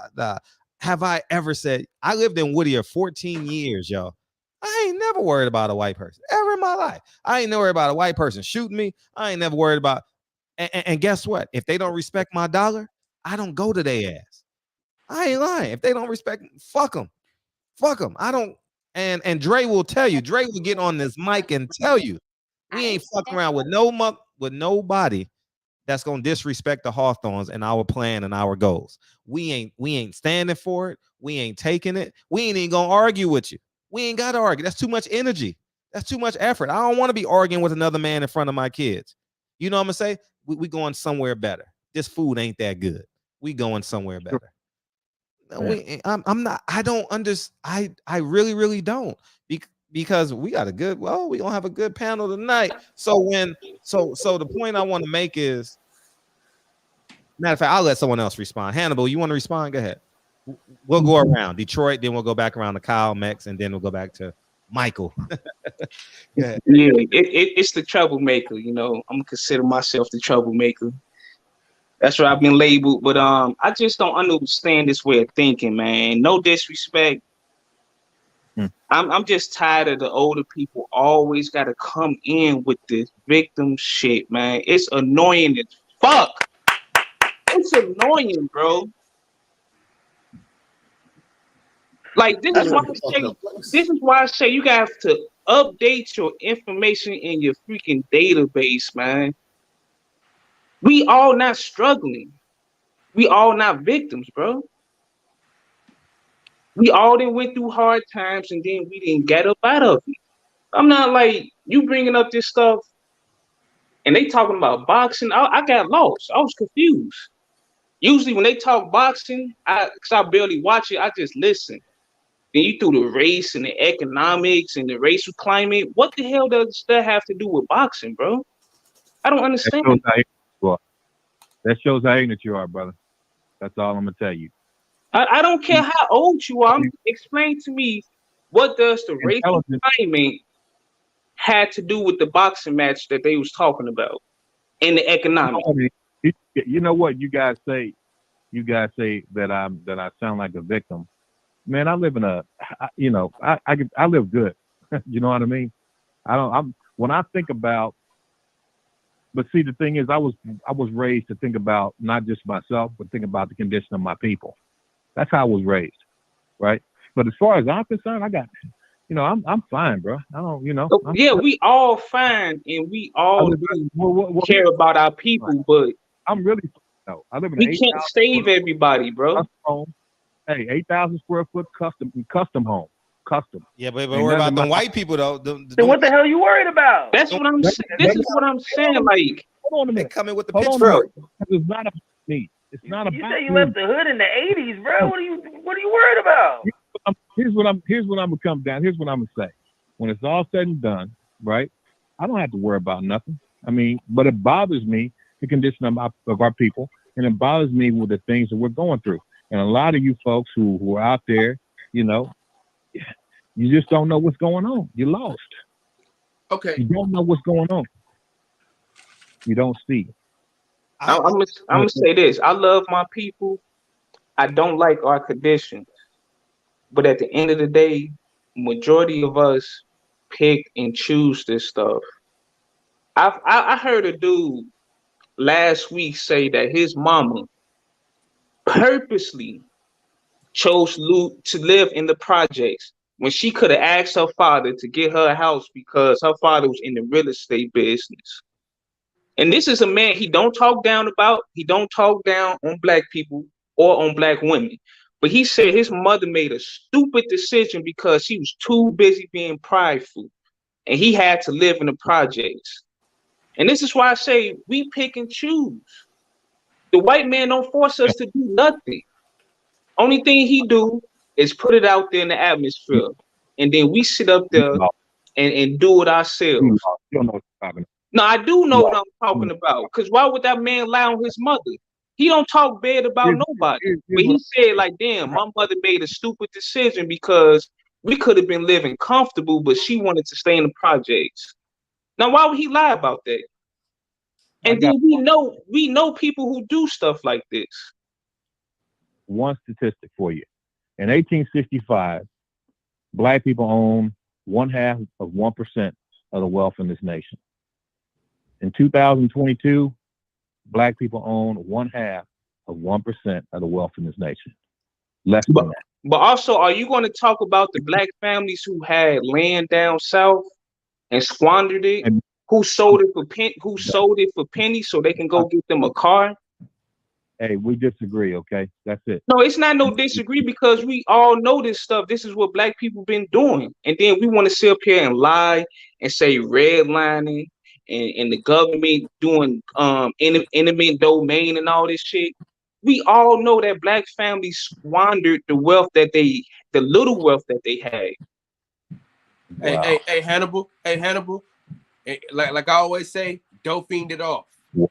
They dope fiend. That's what I'm saying. Like, look, I'm 35 years old. You got the baby boomers been living in their houses for well over 40 years. None of them took out no equity to buy other houses or properties and things like that. You know what they did? They took the money out the house to buy new cars, jewelry, and clothes just to go party every weekend. Now tell me that I'm lying. And this is why nobody got wealth. And let me say this though. And we also don't trust a lot of, like, black people don't trust a lot of shit. You know what I mean? Like all them stocks and all that shit. We don't trust it enough. Like, I'm gonna be honest, I'm one of them niggas. Nigga, Fred drop gems every fucking week, and I'll be like, nah, I can't fuck with it. Because I'm too scared, cuz I'm being honest. Hey, Cal, Fred be dropping, listen, Fred drop jewels on Instagram for niggas to grab every week. And I'll be ready to do it, and I get nervous, like, nah, I'm gonna lose this shit, bro. You know what I'm saying? I'm just speaking from experience, from my own experience. And the nigga Fred hit big the next one. I'm like, damn, I should have listened to that nigga Fred. But nigga, I be too scared because the one time I was really like finna like invest into some shit, it was that Dogecoin shit, and it was supposed to hit, and then all of a sudden, nigga was like, phew. I said, oh shit, I'm glad I ain't do that. So You know, black people we're too scary as it pertains to that. Kyle, you should invest it with your people like Dr. Umar or Jay Morrison or something like that. Hell no, that's another reason. Hey, listen, that's me and my woman had a conversation about her family. They had land in Alabama, 14 acres, something like that. It was well over 10 acres. And don't feed it off. They sold it for under $100,000 fucking dollars. Just sold it, and ain't got shit to show for it. And then we the first ones to get on the internet and talk about eminent domain and redlining. Yo, that's their favorite thing to say, Animal. Hey, that's their favorite shit to say. Is the internet domain shit. I be like, bro, how often are they going to the neighborhood and saying, yo, get the fuck out? They're not doing that shit like that, bro. Like, for real. And then the family offering you money to get out. And then your family got land, and they're not even telling you. Your family, I'll guarantee you, a lot of us got land right now. The older person in the family know that and won't say shit to us about it. And we got to go and find this out. Am I lying? Now you right, man. Because I'm glad you said that because I was having that conversation the other day. Like in our culture, I was gonna say culture because I don't think it has a race thing. It's just a cultural thing. But our culture is kind of like, look, I started from 0 and I was able to get to level 10. Let's see what you gonna do. Start from 0. Where the other cultures are like, I got to level 10. I'm gonna start you off at level 11. Let's see if you can get to 20. We just doing like, let's see if you can do better than me. That's how we do it now. It's like, yo, I started from nothing. You gonna start from nothing. Like that's it. We don't get nowhere. Trust me. I was into the whole hotel pro-black shit. I said, hell no. I'm seeing the bullshit that y'all black people do. Y'all full of shit. Y'all full of shit. Oh man. Do be scared. Now. Oh, go ahead, Detroit. You ain't said nothing in a minute. Go ahead, bro. Man, I'm chilling. Hey, Kyle. What's going on? I'm in agreement with you, man. I'm sitting back and listening to Fred. I don't think the motherfucking fight is happening, man. But back to this shit. The hotel niggas, they do be scheming and scamming like a motherfucker. Like a motherfucker, though. Almost got caught up in the sovereign shit. The sovereign citizen shit. The Moors almost got your ass, huh? Hey, I was reading. I was hesitant to sign the paperwork. But you know why that is? Because scammers attach to your emotions. That's why women get scammed a lot, and that's why they buy a lot of shit because it's emotional shit. So if you can get someone attached to some racial emotion, you gonna get them with you. Like that's the thing. That's why I say like this mentality. I think is like it's got to be a stressful life to exit your house every day like this invisible white man or every white person out here to get me or this invisible fucking whatever the fuck it is out here to get me. Like. I can't live my life like that. When the shit come across my path, I will take it how it comes. But I can't leave my house like, with, I gotta keep my head on a swivel, but like not paranoid and fucking conspiracy theory mind, man. That's crazy to me. Can I keep it 100 with my friends, man? Listen, when I leave the house, nigga, I look in the mirror and say, nigga, I'm black. That's how I don't be leaving the house like, oh man, I'm black. No, nigga, I'm black, nigga. You damn Skippy. I love this shit. You know what I'm saying? I love this dangerous shit. You know fuck out of here, dog. I love being black. Hey, listen, you might get shot by a cop, nigga. Oh, the fuck well, nigga. You might get robbed by a nigga that look just like you. All right, I'll take it. But at the end of the day, this shit is dope. Ain't nothing better than being black, man. Listen, I mean, I would compare it to the great things, like you know what I mean, like instead of getting robbed and shot by police. But I'm just saying, like that's what come with it. But what about look at all the dope shit though? Niggas always copying us. Facts. You know what I'm saying? Niggas always want to be around us. We got great games of spades. You know always get picked first at the park. Always, even if you can't play. No matter even what. if you can't play. That's a fact. That's a fact. Max, wow, he wild for that. Hey, people, hey, listen. You get free clothes, t-shirts and shit. Oh, shit. You know what I mean? Listen, it's a lot of perks to being black. And I like to say all the time, in the words of the great philosopher, my boy Deuce, I like to use my black privilege. You know what I'm saying? I use my black privilege. Deuce made an appearance tonight. Shout out to Deuce. That's his first appearance in your great philosopher segments. No, not Deuce Times. This is my boy Deuce. Brookfield Deuce. No, I said it's Deuce. Like, I'm glad he made. Now, here's what I will say this from the fundamental standpoint. I believe that there is like systematic oppression. Now, what black people and other people who are not a part of the system got to make a decision. Am I gonna flip this system, or am I gonna be a part of it? And I think right now, Al Heyman is choosing to be a part of it. As we get back to the Earl Spence fight, I think Al Heyman is a clown in a suit. He's a balding man with a clown. You know, I got a landing strip. That nigga won't shave, and I'm just having fun, so people think I hate him. But anyways, I genuinely believe Al Heyman right now is a part of the problem.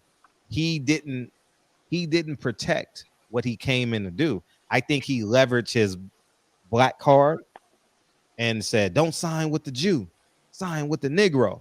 1965, we going across Selma Bridge together. Yeah, Al Heyman a black Jew by now. Bloody Sunday. It was Bloody Sunday when he came in the game, and they just play along because when you present yourself to these networks, they're gonna say, "Well, we can't let these black fighters, beat up all these Latinos and Asians, and no, we got to keep these fighters engaged." And when you look at these cards, these lesser opponents will give us more entertaining fights because they're not as skilled. So when you got a really skilled fighter, it's gonna be hit and not get hit. You know, and that's where we're at now. Adrian Broner's card, one black guy. Earl Spence pay-per-view, one black fighter. You know, No. Is it only one black person on Adrian Broner's card? Well, you can call him Russian, yeah, but it's only one black fighter. Yeah. So why only have one black fighter, Fred? Why is that? Why? Because Al is an employee now. Al doesn't have the money. See, if Al see, here's what I believe happens. They have accelerated contracts, right?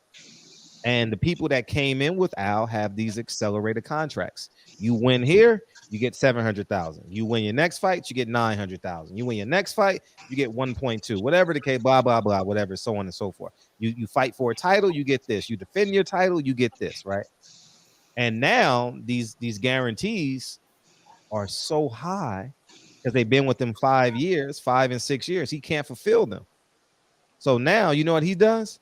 He's doing what y'all say. He's doing what Republicans do. He's putting his hand on the other side of that wall and be like, "Hey, ¿cómo estás? Hey, muy bien. Aquí. Bueno. Arriba. Ándele. Here's some red gloves. Some red gloves. Put these red gloves on and fight. We need one more. We need one more of them. He don't even call him by Al Heyman. Don't even know these motherfuckers' names. Hey, he goes over Donald Trump's wall, picks up. Nah, not you. Go another one. Okay, you. I give you some blue gloves. Azul. Yeah, and then he makes the fight. Yeah. I think Fred, I just got an idea just popped in my head now that you were saying that. Okay. What if Jesus Al Heyman loves his black fighters so much he won't let them fight each other, so neither one has to take an L, and their careers keep going as progress. Oh yeah. He loves so much he don't want them to fight. No black on black fight. Nobody got to take an L, and nobody's killing nobody. I wish Jesus would have did that for me before I started losing my hair. You know what I mean? He should have froze time, be like, "Hey, you can't go." No, fuck you, Fred. You can't have it all, man. You get the money or the hair. Pick one. God damn it. Or the fact that two black fighters won't sell in this environment. They will sell, man. They will. Black fighters will sell, man. Shit? Black fighters sell. Tank Davis sold out 19,000. Earl Spence put 40,000 people against Ugas. It sells. Someone said Michael Jordan. Michael Jordan sells. I'm talking LeBron boxing. James sells. It's the same thing, though. Greatness. Okay. Is All right, hold on, Fred. I gotta ask the man something. Who's the highest selling boxer all time? You tell me. I don't know. That nigga right there. Oh, you got him on your wall? Floyd. Yeah, the boxer, not the promoter. What's the difference? Yeah, but how did he make that money? He didn't make that money from black fighter. You sounded like Bill Hader now. Floyd that money fighting Mexicans, man. However he did it, he's still black. Hold on, my brother. You do know he fought Shane Mosley. You do know he fought Zab Judah. You do know that, right? And those wasn't that after Asa De La Hoya? I'm talking about them big money fights. Them big money fights were racial based, right? Sir. The big money fight was him versus Shane Mosley. That was a big money fight. Him versus Zab Judah. Big money fight. All those fights were after De La Hoya. Okay, and this is what I'm gonna tell you too. All right, what about Andre Berto? Hold on. The situation, the economic. What about Andre Berto? Community. The economic situation in the black community at that particular time, right, is different from what it is now. Boy, you got more excuses than the brother going to jail. You got more excuses than the nigga at a child support hearing. Listen, bro. Fred lives in L.A. Fred lives in Los Angeles. Ask Fred how many of them homeless people out there on them streets. What percentage of them are black? Bruh, Mike, you wouldn't even have accountability for people killing each other. You blame it on oppression. What the fuck? Man, it's a lot of white people that's homeless in LA. Trust me. A lot of Mexicans, whites, Asians, everybody. It's a lot of. Listen, man. Listen, I'm not gonna let you off the hook with this shit, man. Listen, I love my black people. Homeless in LA. Listen, I love my black people. I serve my community. I took less money to serve my community for 5 years working at Job Corps. Listen to what I'm telling you. In the words of the great philosopher Earl Stevens, everybody got choices, man. You know what I'm saying? All right. Niggas gotta get off their ass and go get that bag. In the words of the great philosopher Lee Russell. If I'm not mistaken, no lie though, I be seeing more homeless Mexicans and white people where I live in California. I'm not making that up at all. Hey, listen, this caller here. Hey, can I say something? Hold on. This caller here. Hold on. This caller here, brother. Do you follow Tariq? What's that? Tariq Nasheed. I know who he is. Yeah. Yeah. Go ahead. Go ahead, Detroit. No, you sound like he's with him. And Dr. Umar. You familiar with him? I know who he is. Yeah, I know who he is. Yep. I figured this. Yep. Go ahead, Kyle. No, but you know what? I don't. My perceptions on life have very little to do with those individuals. This is what I'm saying though. This is what I'm saying though. My own turn. I've done my own studying. Big Mike, check it out though. Big Mike. Big Mike. This is the thing about it though. Go ahead. There's an interview out right now. Right? It's the guy, he a rapper, he was on $1 Million Worth of Game. Mace. Huh? Oh yeah, 504. I saw the Oh yeah. The nigga that listen, I see this is the thing about it. When people say, oh man, y'all don't give Bob Arum hard. We expect Bob Arum to rob niggas. It's expected for him to rob niggas. You mean? I don't expect niggas to rob niggas though. Said Mace robbed him. Right? Robbed him. And then that, you want to know what's crazy about that? Mace was bitching and complaining about Diddy robbing him. Yeah, it's and then he robbed. Come on, man.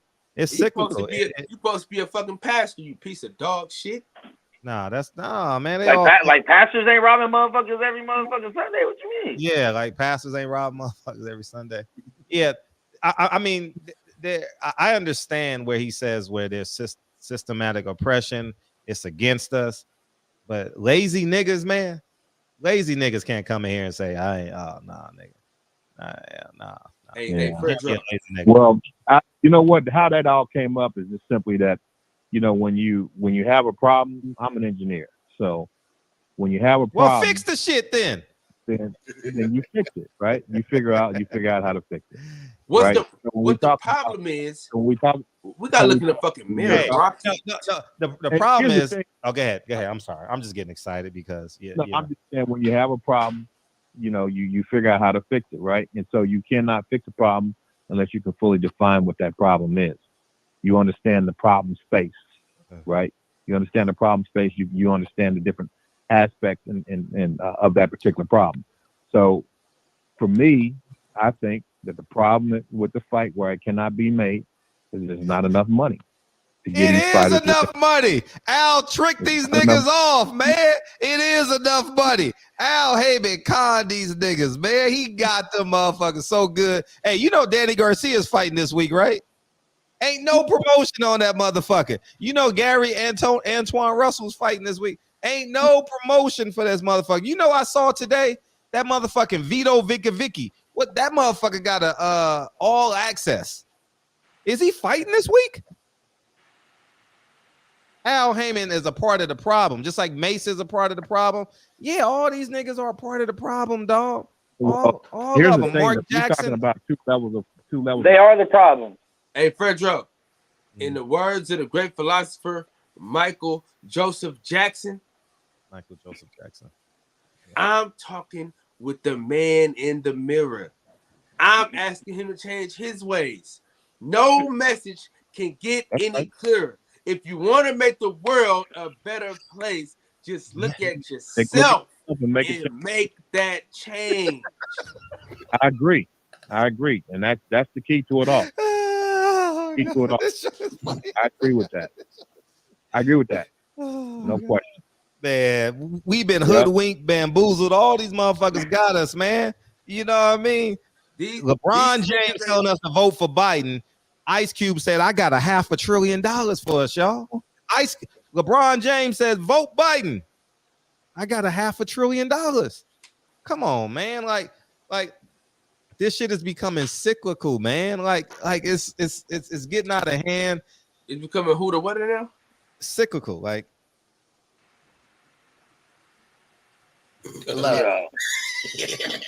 A cycle. I just hope this type of mentality ain't taught to your children, man. They pass it on. So we ain't never gonna get nowhere. If you're teaching like 3 and 4 year olds, now be careful out there. There's random white people out there to get you, sweetheart. Like that's not. I don't think that's healthy. I don't think that's gonna get us nowhere. It's part of the problem is we still stay in it. We still stay in the mentality that everything that happens bad in my life is not my fault. It's some other shit that happened years ago or some system that I can't pinpoint or some other shit.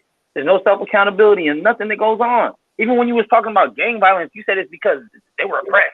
So that's why they kill each other. How about they just walked out their house with a fucking 30 shot and saw an op and killed them? They ain't had nothing to do with nothing that happened 400 years ago, 100 years ago, 50 years ago. It's about shit that happened last week. Post-traumatic slave disorder. And that's ignorant shit right there, what you just said. That's ignorant. Nah, you don't even live in the hood, so how do you know? I live out here. I smoke with killers all the time, bro. I'm out here. These motherfuckers don't give a fuck about none of that shit. Everything is cause and effect. When it's all said and done, you cannot understand who you are today. Unless they would run you off the block if you tried to come up there with the shit you're talking, bro. You can't understand who anyone is today unless you look at their history. Who you are today is a sum total of your life experiences. Yeah, I only got 36 years of history. What power do we have to change? That's why when you go apply for a loan, the first thing they want to do is look at your history so they can figure out what's going on with you today. Man, right? This fight so bad. And for a man or anyone to say, if you want to understand black people, you just look at their condition today without looking at their history. That's foolish. But what now though? That's what I'm saying. Fuck all that history shit. What now? What can we do right now to fix this shit now? All right. Listen. The first thing it's not going to be able to get fixed now. This is not. But you can start the process. This is going to be a process. You can't reverse. Let me say this. Reverse 400 years of this, and just one moment in time. But it has to start with education. It has to start with knowledge, truth. What about niggas getting up their ass though? But go ahead. Listen, my mom was a single parent person. Mom, whatever the hell you want to call it, right? Single parent. Dog. She worked her ass off, bought 2 houses, one in California, one in North Carolina.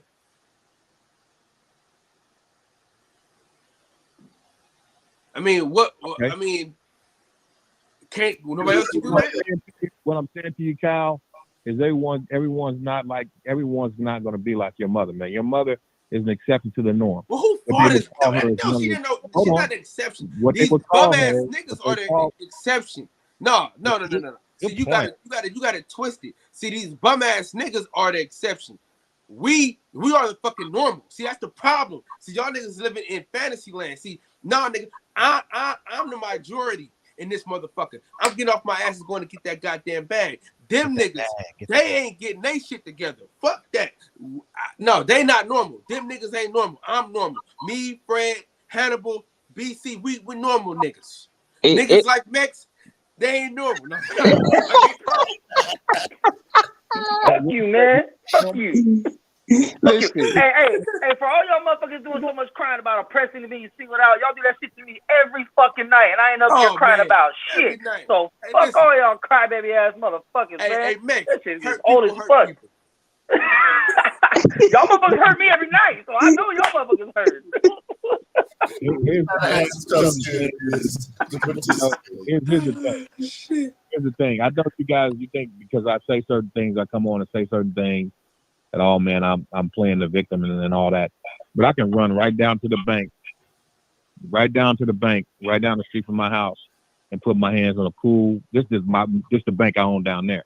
Put my hands on a cool $250,000. Attaboy. I like that. So, I like that. Here's the deal. I like what that I'm saying, I like to hear that that. ain't Fred's money. That ain't Fred's money, but here's the deal. It ain't Fred's money, but here's the deal. I ain't got your money. I can run right down the street. That's one of my banks. So I'm not on here talking about my situation for me. I'm talking about our situation as a people. Yeah, we gotta kill these niggas, man. We gotta kill these niggas, man. Did you see the girl talking about she from Compton Block Crip, Santana? Oh, bruh. We need to kill these. Hey, listen. Hey, the only reason she did that is because a white man oppressed her 400 years ago, bro. That's why she did it. Listen, black people don't want to be honest about a lot of these mothers push their sons into gang banging and drug dealing in the 80s. Y'all don't want to talk about that. If you ain't got no job, if you ain't get no job, you gotta get the fuck out of my house. Man, we got Ubers. Man, there's so many jobs you can create now, man. Bro, I had to cut off one of my long time, man. I grew up with him. We damn near family. I had to cut him off because this dude is my age. This dude still ain't fixed his credit. Ain't even try to work on his damn credit. Still never got himself an apartment. I mean, he just out here just slanging his joint everywhere, creating babies. Yeah, let that nigga. He gonna have a lot of people at his funeral. That's his goal. What? Hey, what's the cutoff? Hey, what's the cutoff, Mike, with the personal accountability? When do you say what's the cutoff? Yeah, black man, you're accountable. Well, here's the thing. I mean, I think what we have to realize first and foremost is that we're always accountable. I mean, and when it's all question, man. Answer the question, Big Mike. Big Mike. Greater is he that was within me than he that's within the world. The spirit that we have within us can overcome anything in this world. The only problem is that we don't know that. We don't understand that. We don't understand that. We don't have the faith to believe that. Right? A lot of black folks, when they do make all that money, they sell their souls to get it. And then those of us who do use faith to get the things that we need in life and to prosper, go beyond and have enough to actually help others out. I mean, we're very few and far between. You know, and then the other 80% of us, we just don't have the faith to move our situations like that. And so, you know, we're always accountable. At the end of the day, like Kyle was saying, you got to look in the mirror. If you're not living the life that you want to live, you have to look in the mirror. But that does not negate the responsibility and the reality of the system that we live in. It does not. So if a black, just write that off because that's real. I just think we can't be using this post-traumatic slave disorder on lazy niggas. You know what I mean? I agree too. I agree because you're accountable. You're accountable to make something out of your life. That's the charter that we have from the Creator to make sure that we're maximizing our potential to do the things that we need to do in life. Yeah. But that does not negate the environment that we live in. We live in a very racially polarized and discriminatory, oppressive environment for Black men and women. At what age do we say, I know I've been oppressed. Let me work a little harder to get to where I need to get to. Where is that at? Well, you said, you've been where? You know you've been oppressed. You've been in corrections. Is that what you said? You've been oppressed. We know it's like we've been oppressed, but okay, so now where do we go from here? Where do we At what age do we say, I know all that shit, but fuck it, I gotta go we gotta realize that the main weapon of oppression, of systemic oppression, and that is deception, right? You can't oppress someone who is educated enough to understand what your strategies are. The problem is that most of us we don't understand the strategies of this system, so we fall victim to it. The other part is we don't educate our children to understand.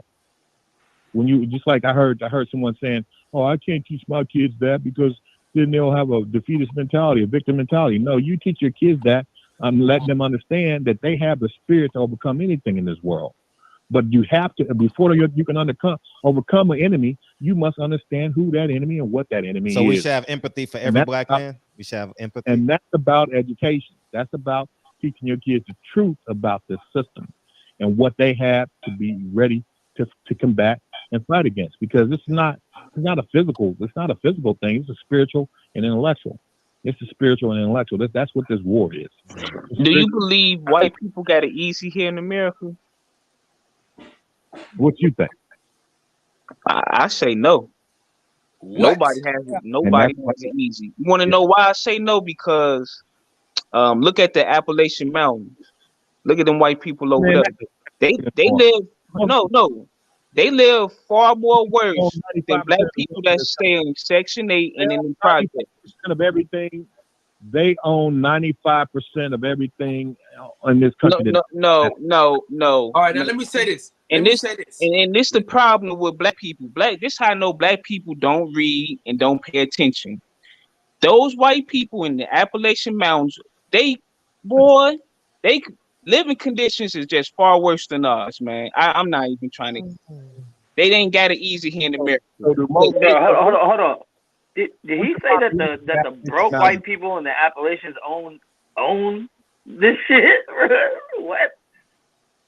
I just want to make sure I heard that correctly. You say that the people in Appalachians own 90% of shit when they brokers and broke. I said that white people in this country as a whole, as a community, as a group of people, own 95% of the wealth. Nah. No, they don't. No, they do not. No, they do not. They're the biggest piece of the pie that's on fucking services shit, getting assistance in this country. So how is that true? You mean a couple of white people own a bunch of percentage of shit, not white people as a whole? Let me say this though. Let me say this. Now, where I can feel you is as far as like the loan shit and things like that. You know, they be acting funny with Black people on that end. But and that's true. Most of our problem is, you know, our parents didn't do their fucking job. That's true. You know what I'm saying? They didn't educate themselves. So like my kids, they gonna know better because I done fucked up 1,000 times. So my kids, their credit gonna be fucking A1 when it's time for them to have some credit. You know what I'm saying? Because I know better now. Like all Black folks did was put shit in their kids' names. Man, shit. You know what I mean? Niggas couldn't even get water bills. Niggas couldn't get no water cut on because somebody had a bill in their fucking name that they didn't even know about. So shit, you know, that's a lot of that shit. It was them. And listen, them motherfuckers in the 80s, them motherfuckers in the 80s and 90s, they wasn't worth shit. I'm gonna be honest with you. Like niggas Fred age, they wasn't worth a goddamn thing. He was an outlier. I mean, they were some of the worst motherfuckers for real. Some of the most selfish niggas. Hey, they was going to the Freaknik and coming back home with unwanted children. I mean, let's just keep it a bug, man. Let's keep it a bug, man. That's why a lot of these don't know their father. You agitate the shit out of these motherfuckers, man. But hey, it's the truth. State your peace, man. State your peace. Stop acting like they didn't go to the Freaknik and then came back home and didn't know who the father was. Yeah, I'm pretty sure it was 1, Hey, 2, so- 3, maybe. It ain't the majority. Hey, I wish I was allowed to go to the Freaknik. Listen, man. God damn. Hey, listen. The shit that really makes me upset though, bro, is when a motherfucker say, well, if I didn't sell it, somebody else would have. Well, let the other motherfucker sell it, nigga. Right. Oh, the drugs and shit, right? That's the Nigga, look, they be like, well, if I didn't sell it, somebody else would have sold it.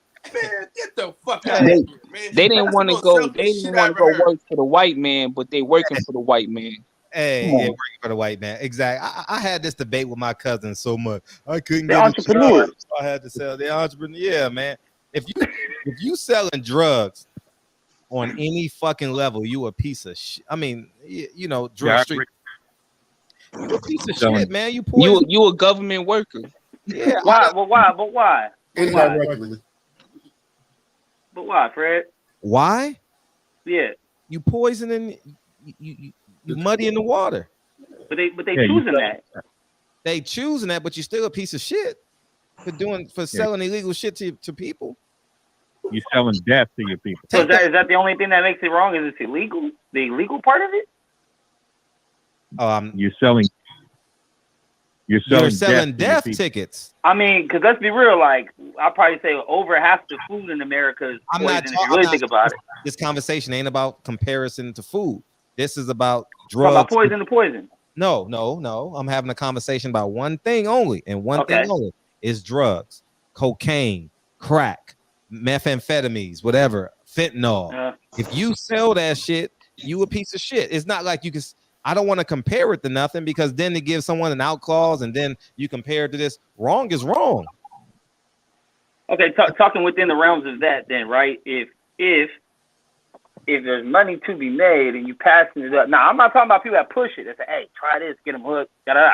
I'm talking about full-blown crackheads that show up and say, hey, Potter, da-da-da-da, and you like, okay, bow. No, you're Like, you're a piece of shit. You're a piece of shit if you selling. I mean, it's wrong. It's you either part of the problem or part of the solution. Oh, not selling it to them ain't going to get them off crack. See? There's no solution for a crackhead.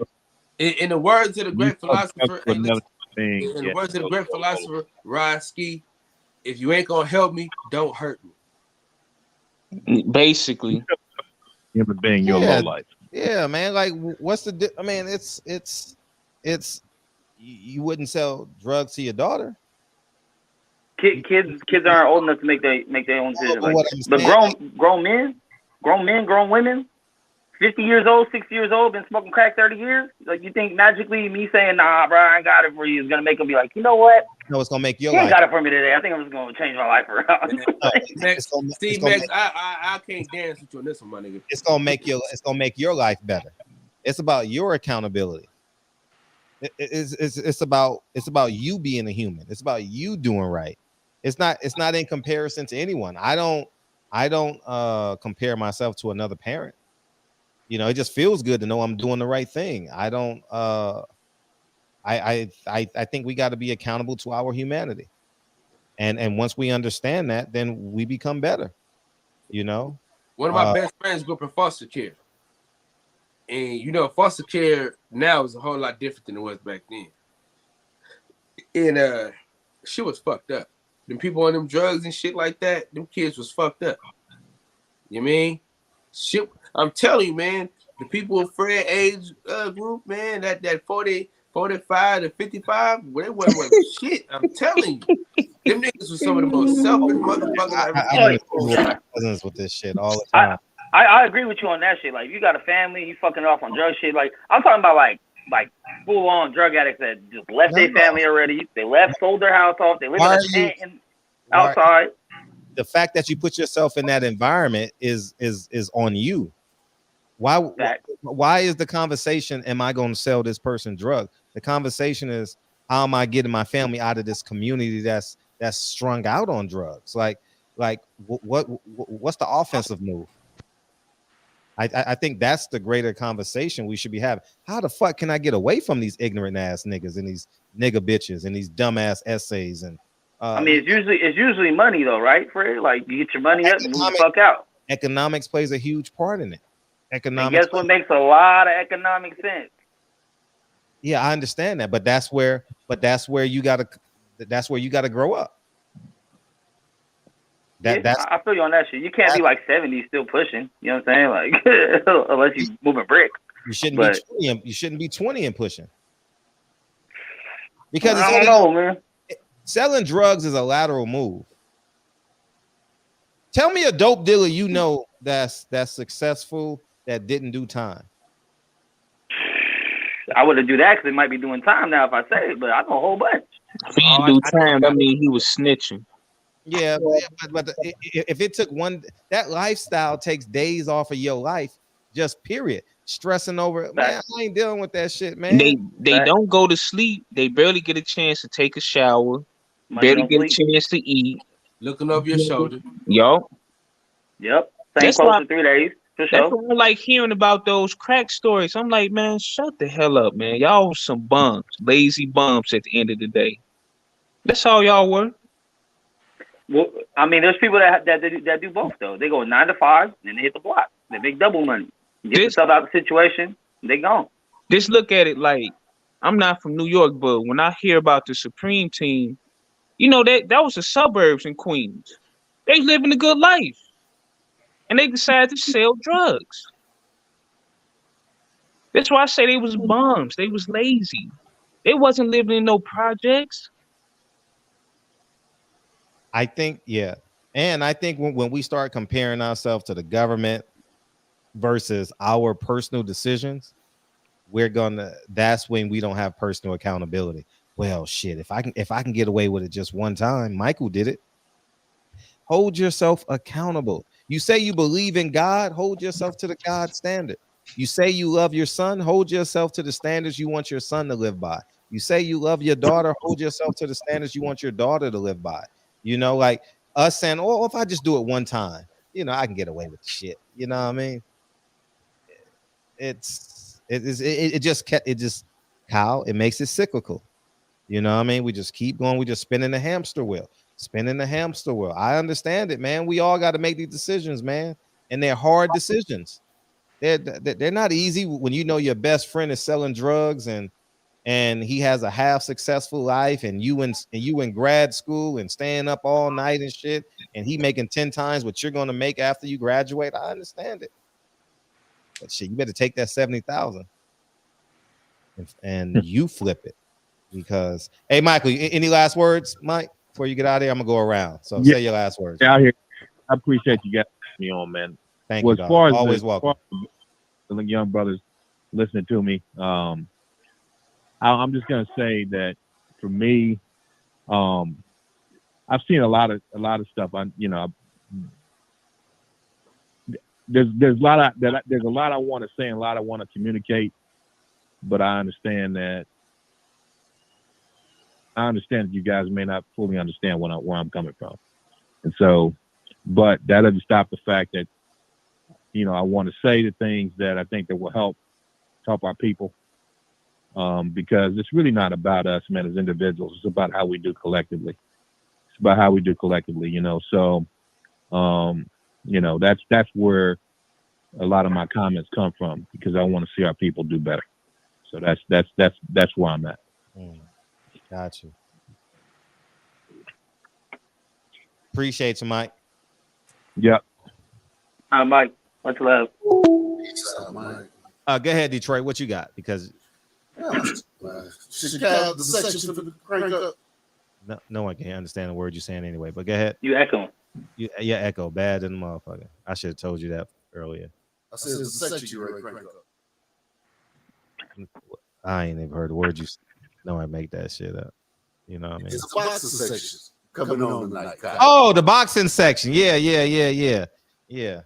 the words of the great philosopher, Floyd Mayweather Jr., abso-fucking-lutely. Peace to the panel. Appreciate it. Thank you, dog. Hey, Detroit sound like the dude that used to introduce Michael Jordan back in the day. Oh yeah. At guard.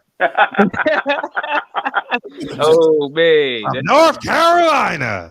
Yeah, I like that. Man, I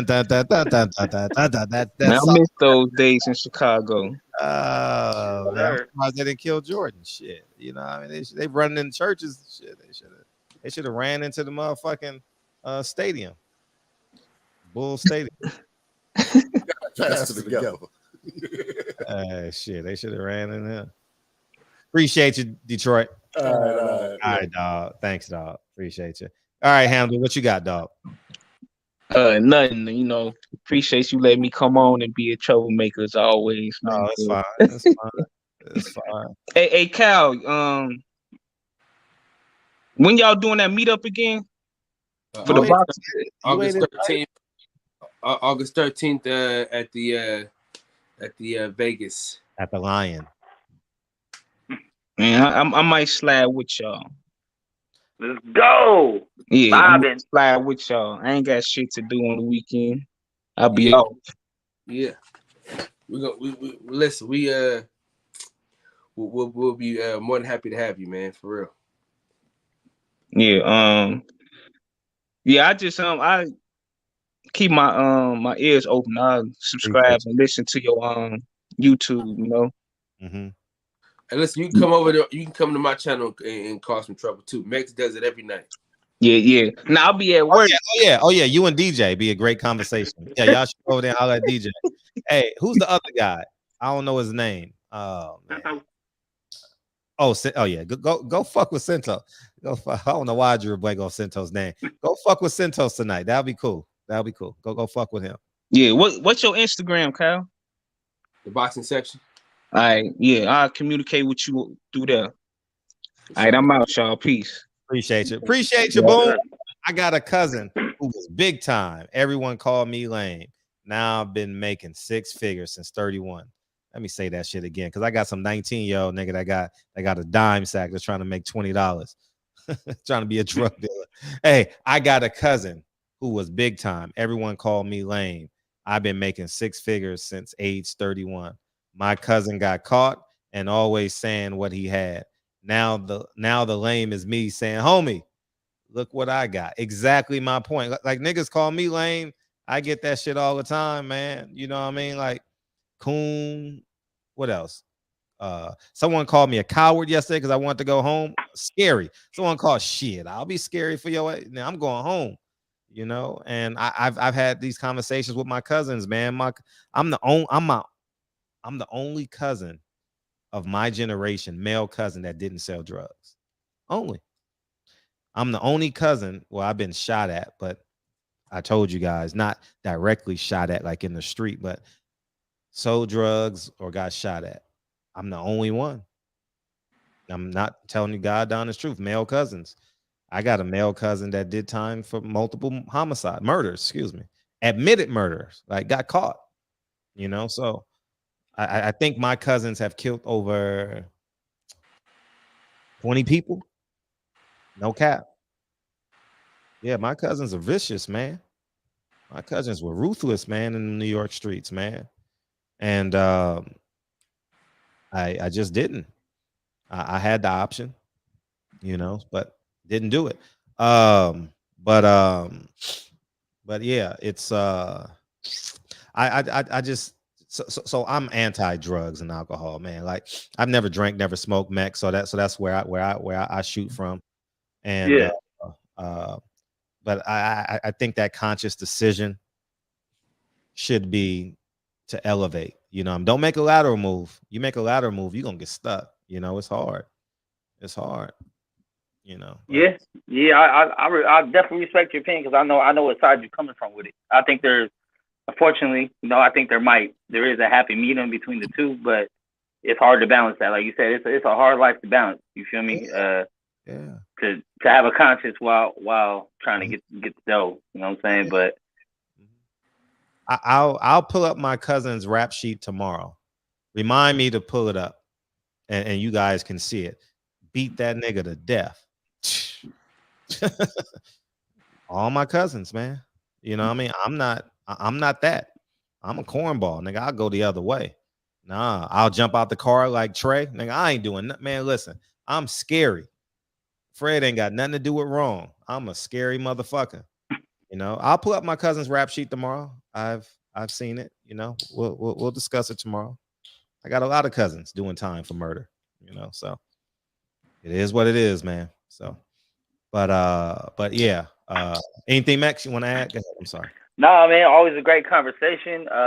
Once again, I got wiggled around to the topic we always talk about, you know, race this, race that. But I'm not holding my breath for that fucking fight anymore. I told y'all motherfuckers that Earl fight happened last fucking year. We're almost done with this year, and the motherfuckers still ain't signed shit.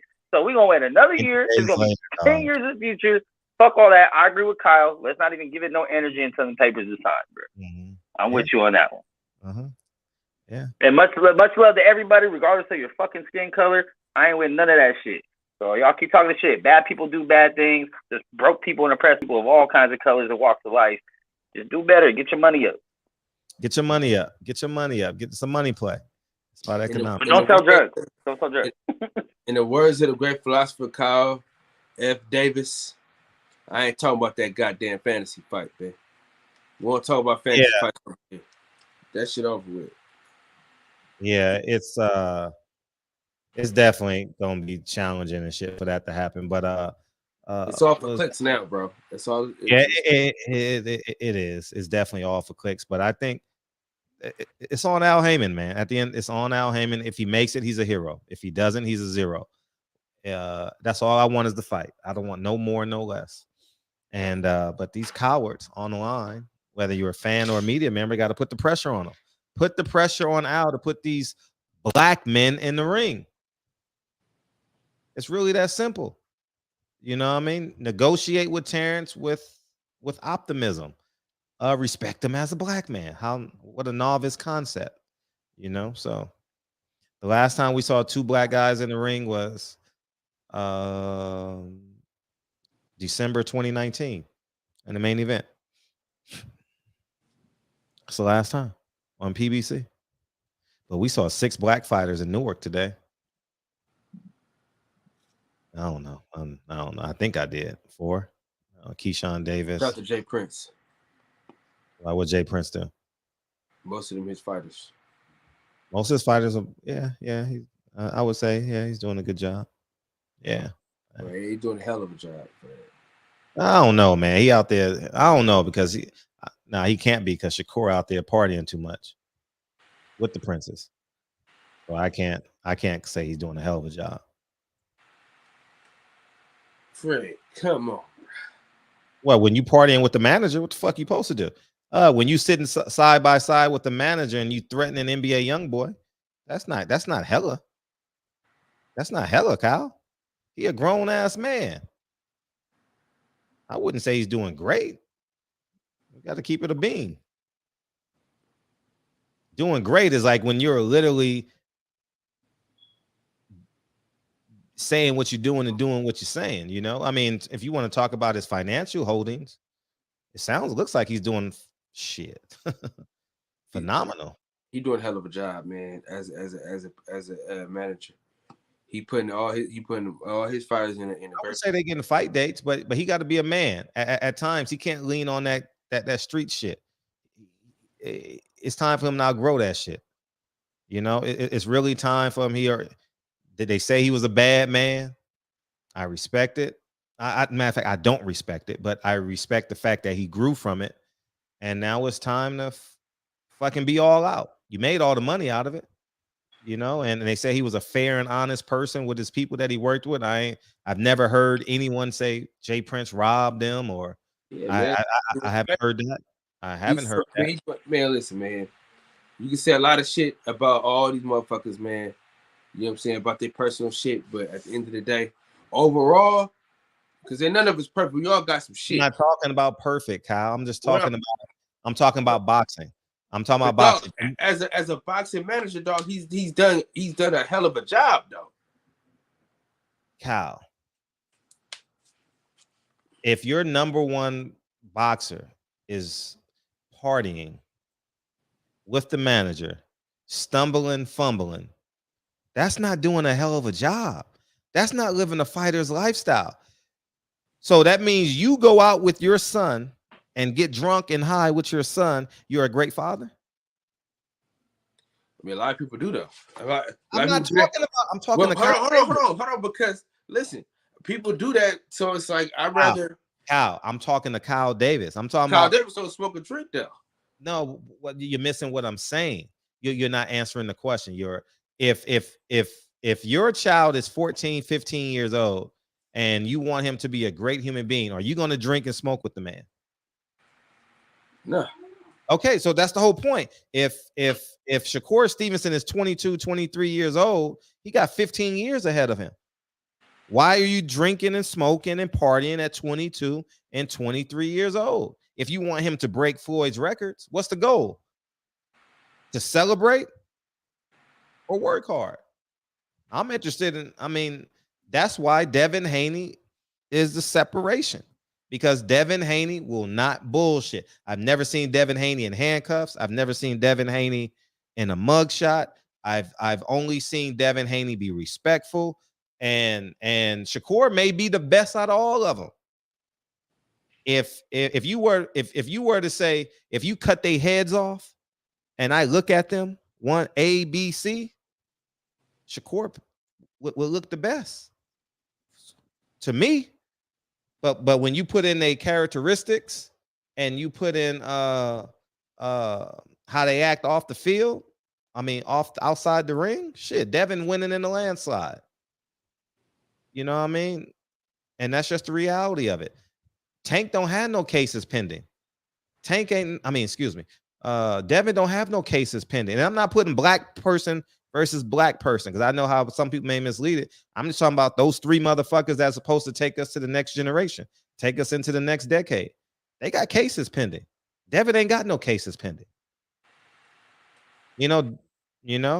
I wish Devin would put his money in the dirt, and fuck that jewelry shit. But I don't applaud a man that's the manager and doing the same thing what a child does. No.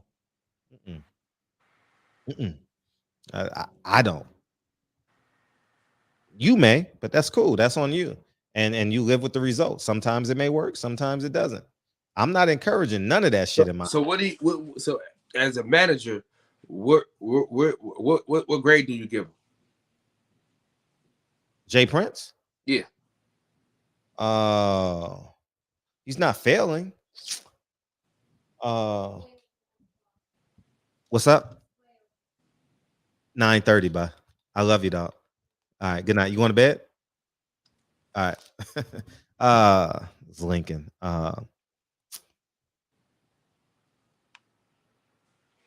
I would say he's well above average in terms of getting the fight dates, but he doesn't get an A from me. He doesn't get an A he doesn't get an A because B, maybe. He's getting the fight dates, they're getting paid handsomely, but he got to take his foot off of that street shit. You have to. Fred, bro. There's no way you get a nigga a B. When everybody winning, everybody getting hella fights, everybody getting what they want. You can't get a nigga no B because some street shit. Where the street shit? He don't bring the street shit into the business, into the boxing business. Did you see that NBA YoungBoy Shakur Stevenson video? That was separate. That Jay Prince and NBA YoungBoy was separate from Shakur Stevenson and that, because they got his stuff back, and then the NBA YoungBoy was like started talking crazy about Jay Prince. I didn't ask you for the explanation. I said, did you see Jay Prince in a video with Shakur Stevenson? Yeah. Why? Because they got the stuff back from the dude. That's his favorite rapper, man. Huh? The point is, see, you still want to be cool, Kyle. And that's cool. You can be cool, Kyle. But would you want your son standing next to Jay Prince talking about, oh, if you don't give him back my shit, you know what's going to happen? No, you wouldn't. He never said that. So what is he implying then, Kyle? What is he implying? Fred, what's the point? The point was pressure. All he did was get the man's stuff back. The point was pressure. The point was to apply street pressure at the end of the day.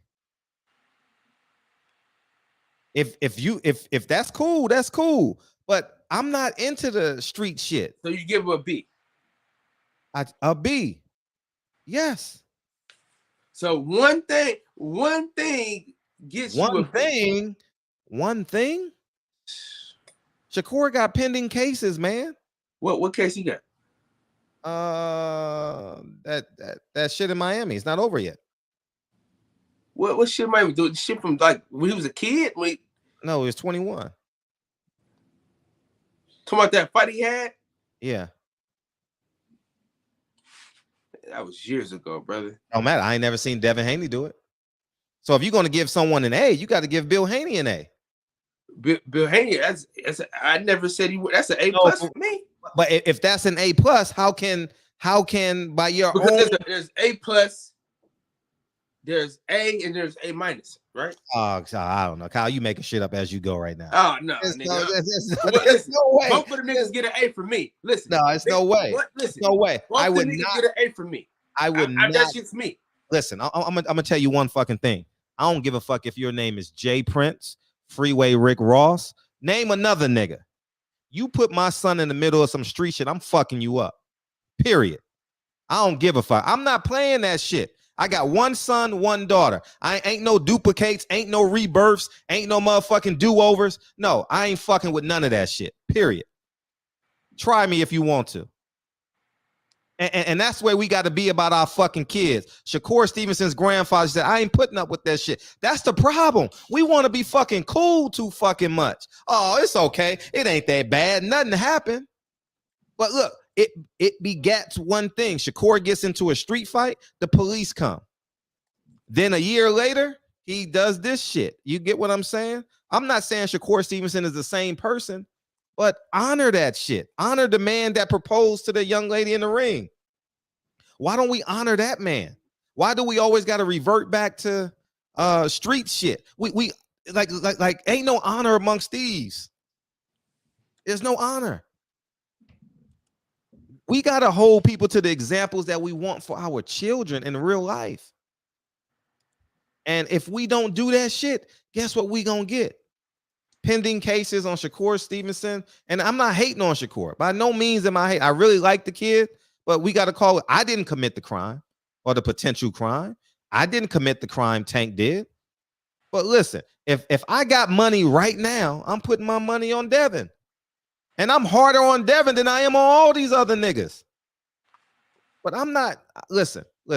I don't want my son to have no cases. My son is not coming. My son ain't a Crip.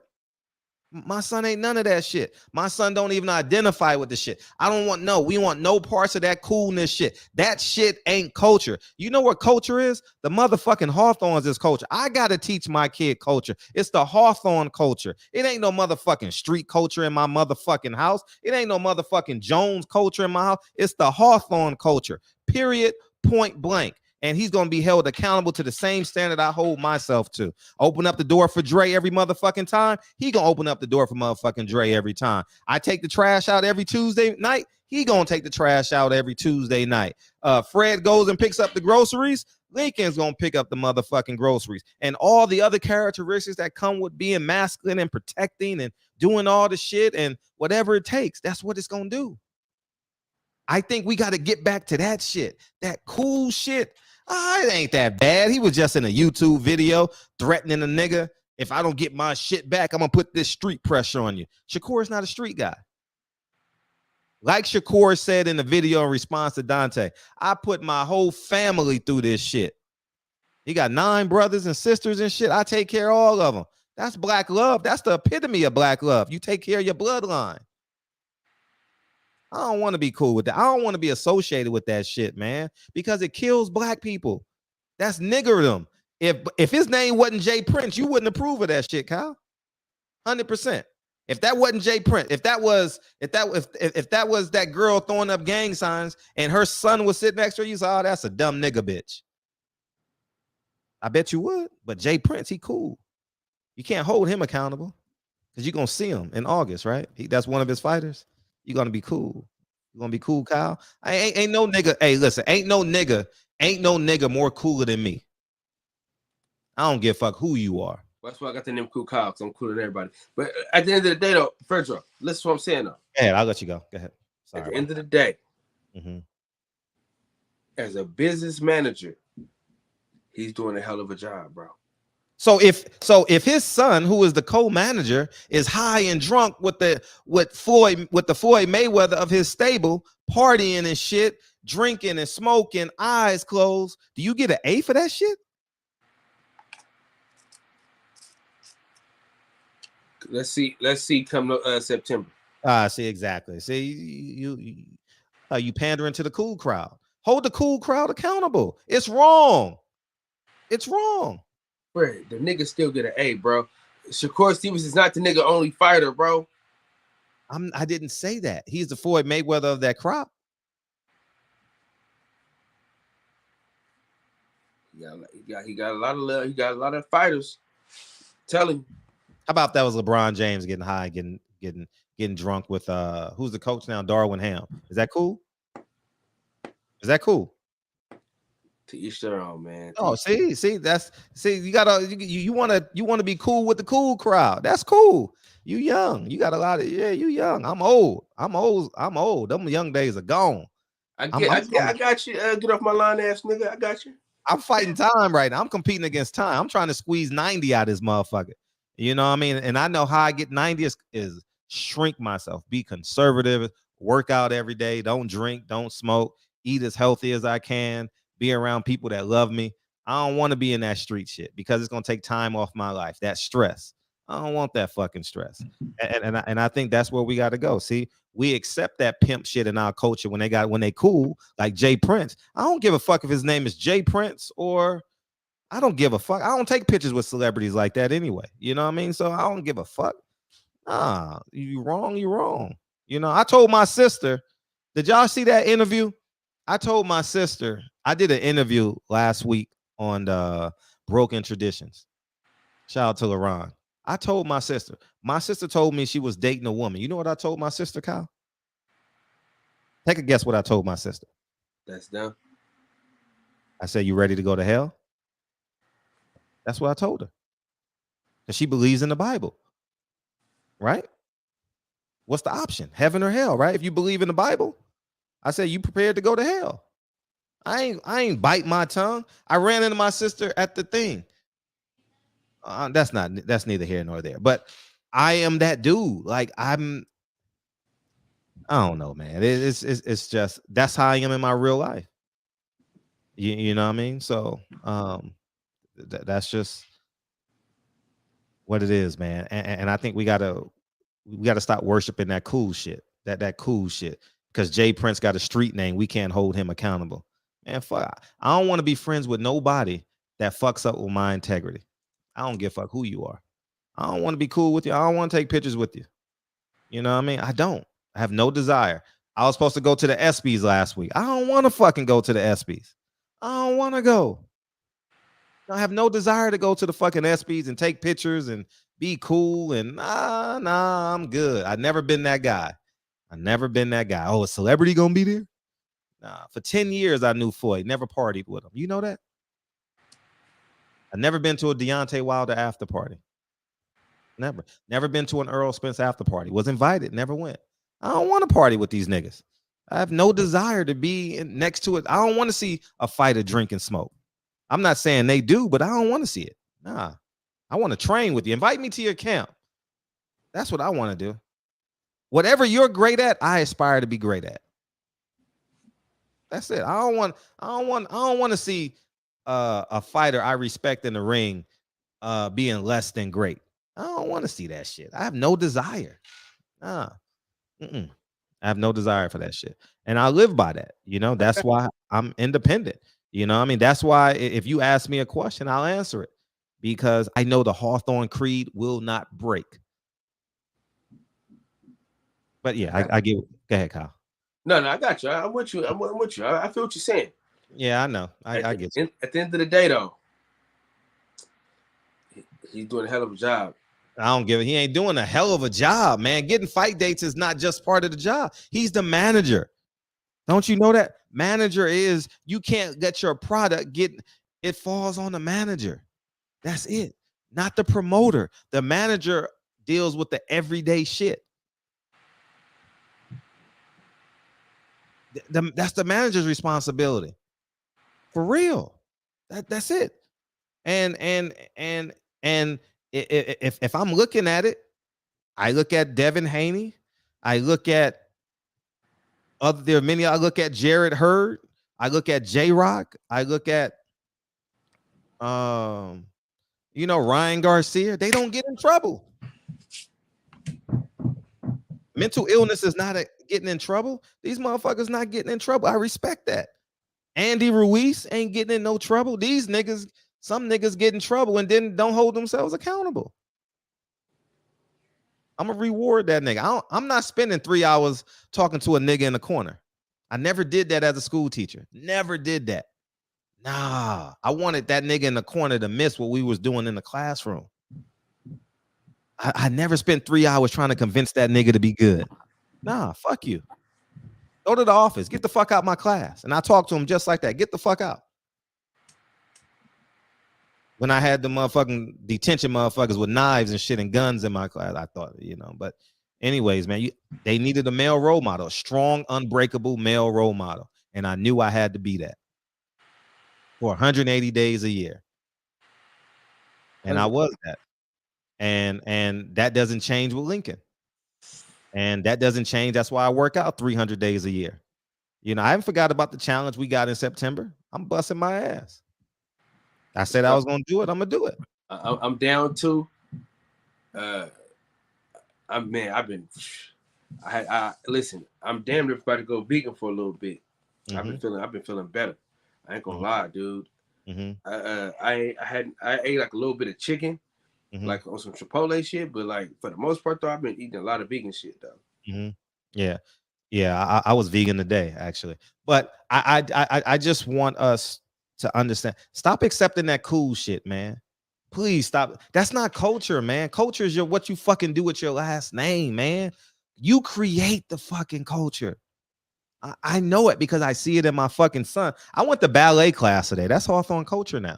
Bruh, listen, I can't, bruh. I've been looking for gymnast classes in ballet because my daughter be dancing, flipping all around and shit. You know what I'm saying? I can't wait to do that shit, bro. $10 a class. I can't wait. I couldn't believe it. $10 a class. Unfucking believable. I was like, Dre, how much is this? $10? $10 a class? 50 minutes. I says, I feel like I'm robbing the bank. I'm like, I feel guilty. I'm like, we got to tip the teacher or something.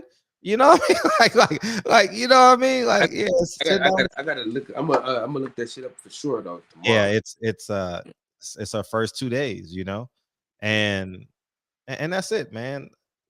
It's not by accident. I work out with Lincoln every Saturday in basketball. So it's intentional, So, be the example, man. Everything outside of your house don't matter, man. And I'm telling you guys this from experience, man. I had a conversation. I had a great conversation with one of my female friends today, and we were just talking about like my evolution, and how I went from cool Fred to conservative Fred. But I understand people get there at different times. But my job is to accelerate their shit because it works. The shit works, man. Being conservative and consistent works. I'm not talking about your political affiliation. I'm talking about cutting off all the fat, cutting off gang culture, rap culture, politics culture. Cut all that shit off and stay in your house. You know what I mean? Understand the love language of all your kids, your wife, your husband. You got to understand people's love language in your house. If not, it's just going to be motherfucking 4 people, 5 people going in 5 different directions. I said a lot, man. I'm done. Well, listen, man. The shop is closed till tomorrow. Damn, the boxing section is open. Live for the after party. Y'all pull up, man. Yeah, link is in the chat. If you want to join the panel, link is in the chat. Also, tomorrow, we're doing a director's cut of the documentary.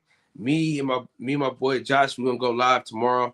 We're gonna watch the documentary together, talk about the documentary on YouTube. Yeah, on YouTube. Yeah. Pause it. Talk about all the shit that was going on at the time. And we're gonna do it like that. It's only gonna be up for that day. We ain't doing. Y'all gonna have to pay for it. So we're gonna do it that day. Just chop it up. You know what I'm saying? Do that, and then go up at private. I was gonna do that with 9 Wives. Yeah, that's funny. You say I was gonna do that with 9 Wives. Why I did the shit and all that, and I was gonna definitely do that shit. Yeah. But so hopefully, I know me and him gonna do it. But hopefully, my cameraman director could get on there too. We can all, conversate. What time are you doing that at? That's going to because I have an interview with Raven Haiti, Haven Brady at 3. Who's that? Hayden Brady. Who's that? A fighter? He's an up and coming fighter, 7-0. Good. So that's at 3. So probably around 5. So from 5, so it's gonna be 5 to like 7. 5 what? 5 what? 5 p.m. 5 what? PM what? Pacific Standard Time. Yeah, so people know. Yeah. PS 5 PST, 5 p.m. PST. Yeah. So that's how we gonna do that. All right, we getting out of here, man. I didn't want to have a 3-hour show, man. Yeah, and then I'm 18 minutes into my live stream right now. Oh, okay, good. I wanted to get out of here by 10, man. Fuck that out. I'm waiting on you, Kyle. Nah, I already gave you the outro. We just did the outro. You just kept All right, going. peace. All right, yeah, man. So, man, stop listening to the outside forces, man. Please stop listening to your outside forces, man. Don't listen to your mother-in-law, your auntie-in-law, your grandma, your uncle. They don't know what the fuck goes on in your house and make your house TikTok. You know what I mean? Fuck all of them. Fuck all of them. Make sure your house is intact. You know? That's it. And you're gonna be a happy person. We sitting at the dinner table fighting over politics. Fuck politics, man. How the fuck can we add 20 minutes to our day with our kids? Shit, fighting over politics at the dinner table. I wish Dre would say some shit about, man, shit. We ain't talking about no politics at the dinner table. Hell no. We just came back from ballet. You know, shit. Did you see P Valley? Did you see? Man, fuck that shit, man. We gotta get to the Monday. We gotta get to the Monday. Peoples Hernandez, appreciate you, big homie. You know, the only time Dre and I talk politics is when it's time to vote. Who you voting for, Dre? Peoples Hernandez. I don't give a fuck who Dre vote for. I don't care. It don't change nothing in this house. He lost. He won. Oh, fuck it. All right, let's go. Truth be told. And she probably watching the show right now. Ain't nothing happening. Just shining. Appreciate y'all, man. Struggle, Born, People Hernandez, Big Homie Coop. Appreciate you, man. I'm passionate, baby. Struggle boxing. I'm passionate. Jeremy, appreciate you, man. Villa Jack, I appreciate y'all. But I am gonna do a what's up, Mr. Johnson? I am gonna do a tour pissing on niggas' graves. Like, if you die before me and I believe you're a piece of shit, I'm pissing on your headstone.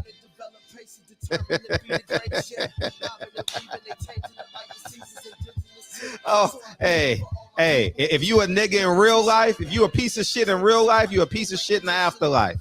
That's a fact. That's what the Bible say.